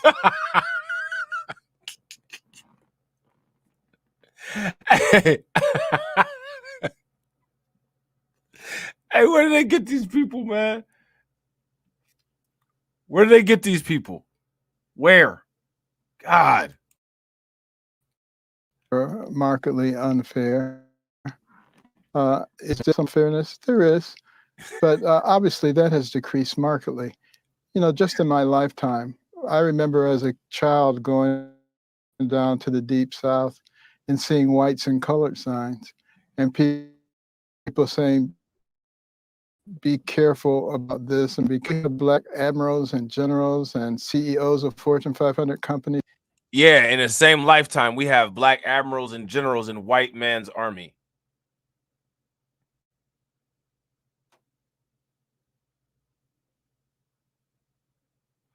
Do we have any Black Fortune 500 companies? Do we have any Black companies that are leading any market in anything? Is there any of that? Yeah, I gotta agree. Shout out to DJ Elmo. In the Black Conservative Handbook, one of the first things that it says is to take all of your voice, all of your bass out of your voice. The way they all talk like this, it seems a little less threatening. Like, seriously? Bass in somebody's voice scares people? Like, that's just wild. You know what I'm saying? Like, these people really got some issues. You got to do all type of poke holes in your damn Adam's apple so that you can have a whistle, so that you can have a whistle voice to talk to people so that they don't get scared.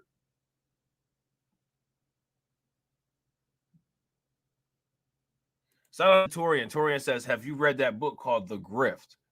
All of their mannerisms are in that book from the 1800s to now. And the lack of facial hair. Shout out to AB Promotions, because AB Promotions always talking about he don't trust these people that don't have no facial hair.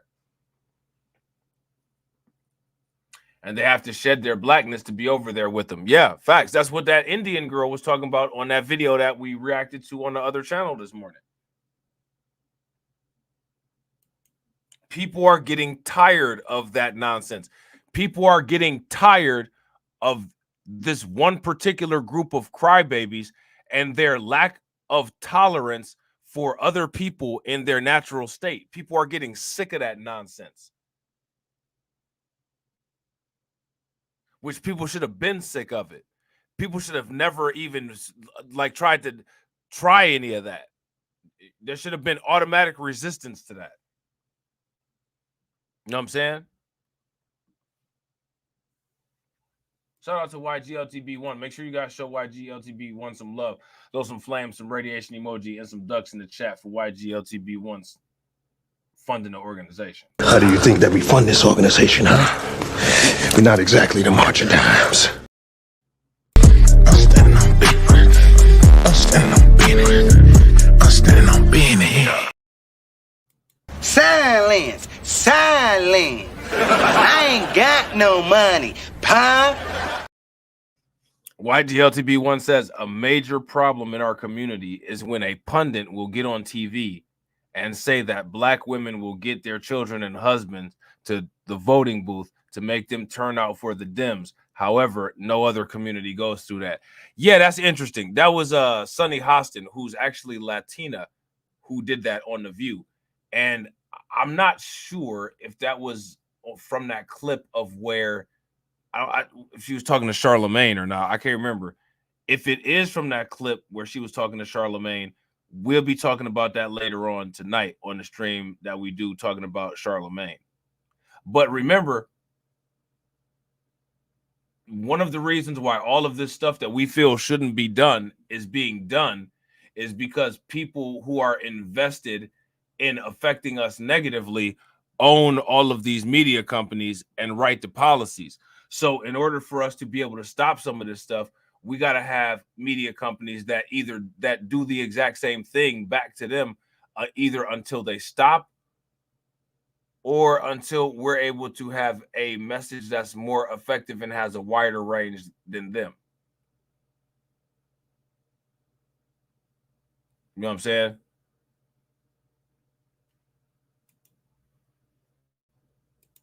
And heads of foundations and university presidents. We've had a black president. I mean, things have changed. Is it nirvana yet? So what Ben Carson is saying, everything that Ben Carson is saying, these are all things that are, yeah, we have a white person, we have a black person that a white person chose to run these things. You know what I'm saying? Like these are all appointed and picked positions.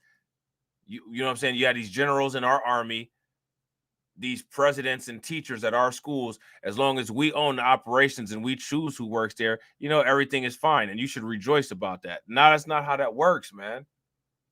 But that's what Ben Carson is telling everybody that they should see as normal, while at the same time sitting there saying that you don't work hard enough and everything is your fault.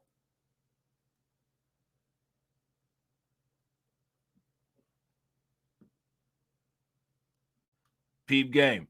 Ben Carson is the Republican version of Al Sharpton. You know what I'm saying? No, it's not, but it's moving in the right direction. Certainly what you describe, I know you mentioned it was not yet nirvana. I wonder how close we are to reaching any of those things. And certainly you are a scholar of history. I know that you are quite prolific in your ability to retain and convey it. And we have moved the needle in some direction, but there is still a lot of things. There are a lot of things in this country that do spell out that we are still a work in progress as a country.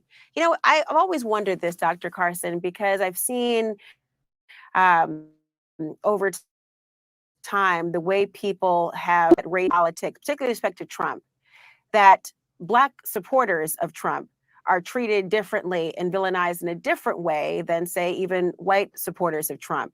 Have you experienced that? And what is your response to those who wonder why, as a Black man, you would support him?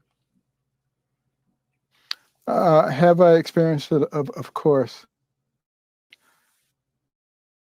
Because there are a lot of people who see Trump incarnate, the very view of things. And we have to have a much broader view of things in terms of who has policies that work for you, who has policies that improve the prospects for your children, versus who has policies. So that answer sounds good, right? So now run down the line of these policies that specifically have improved Black people and decreased the racial wealth gap and helped us to gain market share in the gross domestic product of the United States.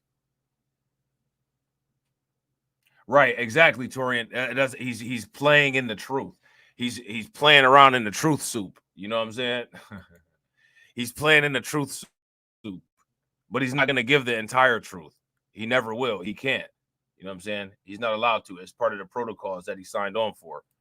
That increase criminal activity, releases repeat criminals into your neighborhood to threaten you and your children, lets people come in from all over the world, many of whom may be terrorists, to threaten your viability, has energy policies that are driving inflation, that are hurting you economically. Those are the things you have to look at. And more and more people, particularly in the Black community, are starting to look at those things rather than being led around by the nose. Well, people in the Black community have always looked at those things. There's no evidence that quote unquote Black community as a whole has been quote unquote led around by their nose.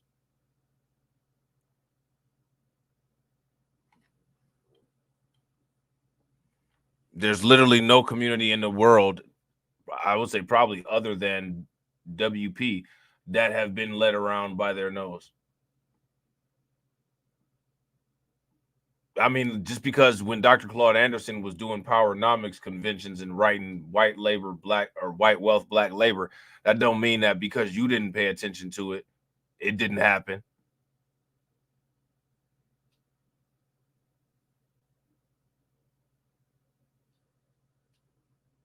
The idea of the media is to make sure that they always provide a false narrative, which is one of the reasons why it's imperative for us to have our own media. These people are invested in our suppression and demise.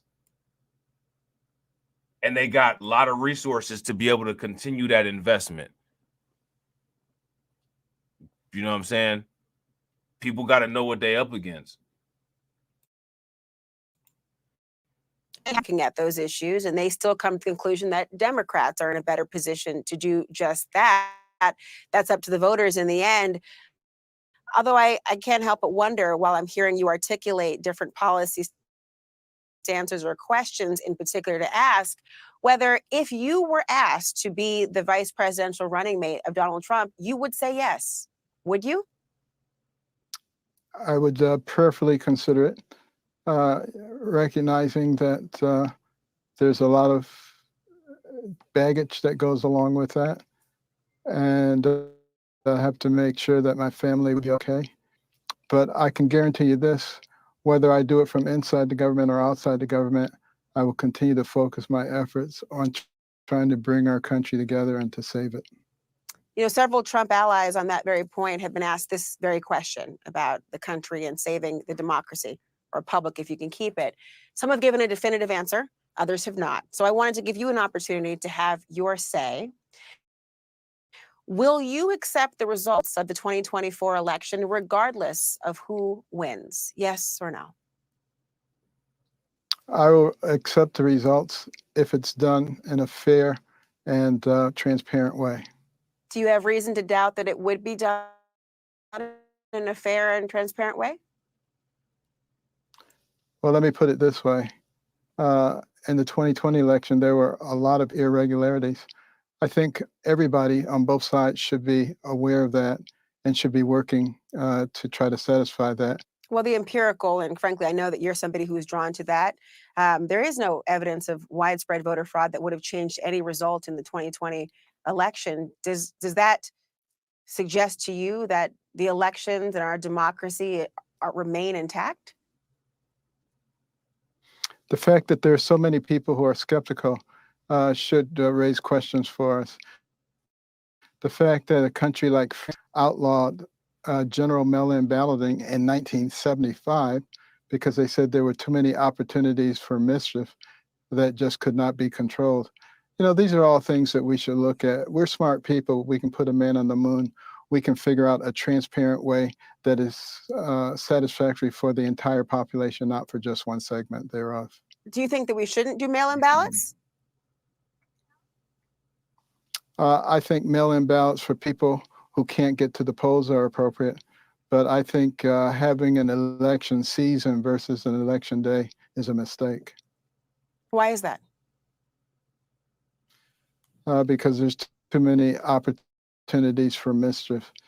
And, you know, when France changed their system, they have their results the same day or the next day. That is true, although the United States has yet to endeavor to resemble France in the way that you describe. I will say, though, it does provide greater participation in Republicans' office. Now, you know, in most cases, if somebody says something was like another country, they'd say, well, why don't you get out of the United States? You know, I ain't trying to sound a certain kind of way or anything like that.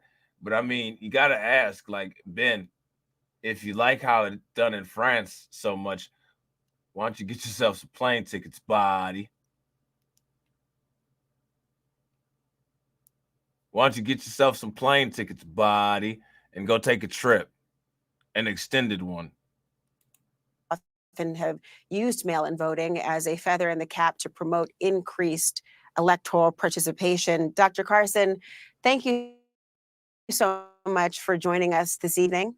All right, so there's that. All right, so the woke right, conservative DEI, and vote pandering.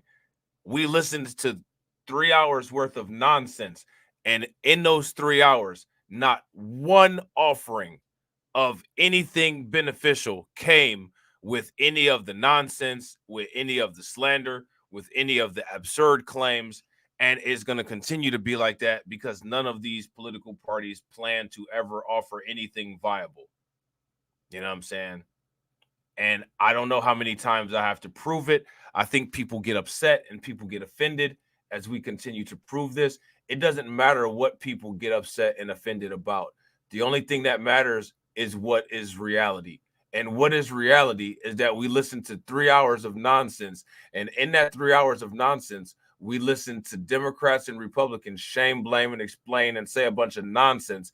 And all Republicans are sitting there talking about doing is creating a photo op with Trump wearing sunglasses and a Cuban link chain and not giving us anything in return other than saying he like me. Nah, that's not good enough. Like I said, if you ain't answering the question what them votes hitting for, then ain't gonna be no discussion. That's the end of the discussion. You know what I'm saying? Shout out to YGLTB1. Make sure y'all show YGLTB1 some love for standing on business for 8 months. I'm standing on business. I'm standing on business. I'm standing on business. YGLTB1 says, check out the esoteric language that both parties and the media uses. This country is a quote-unquote work in progress. Translation, your ninjas work will while we progress over you. Willie Lynch alive and well. Yeah, facts. Absolutely. Absolutely. Got to pay attention to the esoteric language because the people that run the country have that idea of as long as they explain what they're doing to the people that they plan on abusing, then it's not technically considered abuse, which is one of the reasons why they use that esoteric language, because as long as they communicate it in any way possible, despite as discreet as it may be, it's still your responsibility to understand your contribution to your own circumstance. You know what I'm saying? Ladies and gentlemen, if you haven't smashed that like button yet, please take a moment, smash that like button. If you haven't subscribed to the channel yet, make sure you guys take a moment, subscribe to the channel. I want to shout out the stream sponsors. We have 14 stream sponsors. Please make sure you guys throw some flames, some radiation emoji, and some ducks in the chat for all of these people who help me to be able to continue doing this. Shout out to Brooklyn Queen. Shout out to DSB. Shout out to Hurricane IQ. Shout out to Al McGowan. Shout out to Miss Nisi. Shout out to DSB again. Shout out to Professor Days. Shout out to Shamika Gray. Shout out to Miss Nisi. Shout out to Patrick Tyler. Shout out to Patrick Tyler again. Shout out to YGLTB1. And shout out to YGLTB1 again. Shout out to YGLTB1 again. And shout out to Brooklyn Queen. Let me throw some flames and some radiation emojis, some ducks, and a drop for Brooklyn Queen with the $1.49 super chat. Make sure y'all show her some love. I'm standing on business. I'm standing on business. I'm standing on business. How do you think that we fund this organization, huh? We're not exactly the marching dimes. Cash rules everything around me. Cream, get the money. Dollar bill, yo.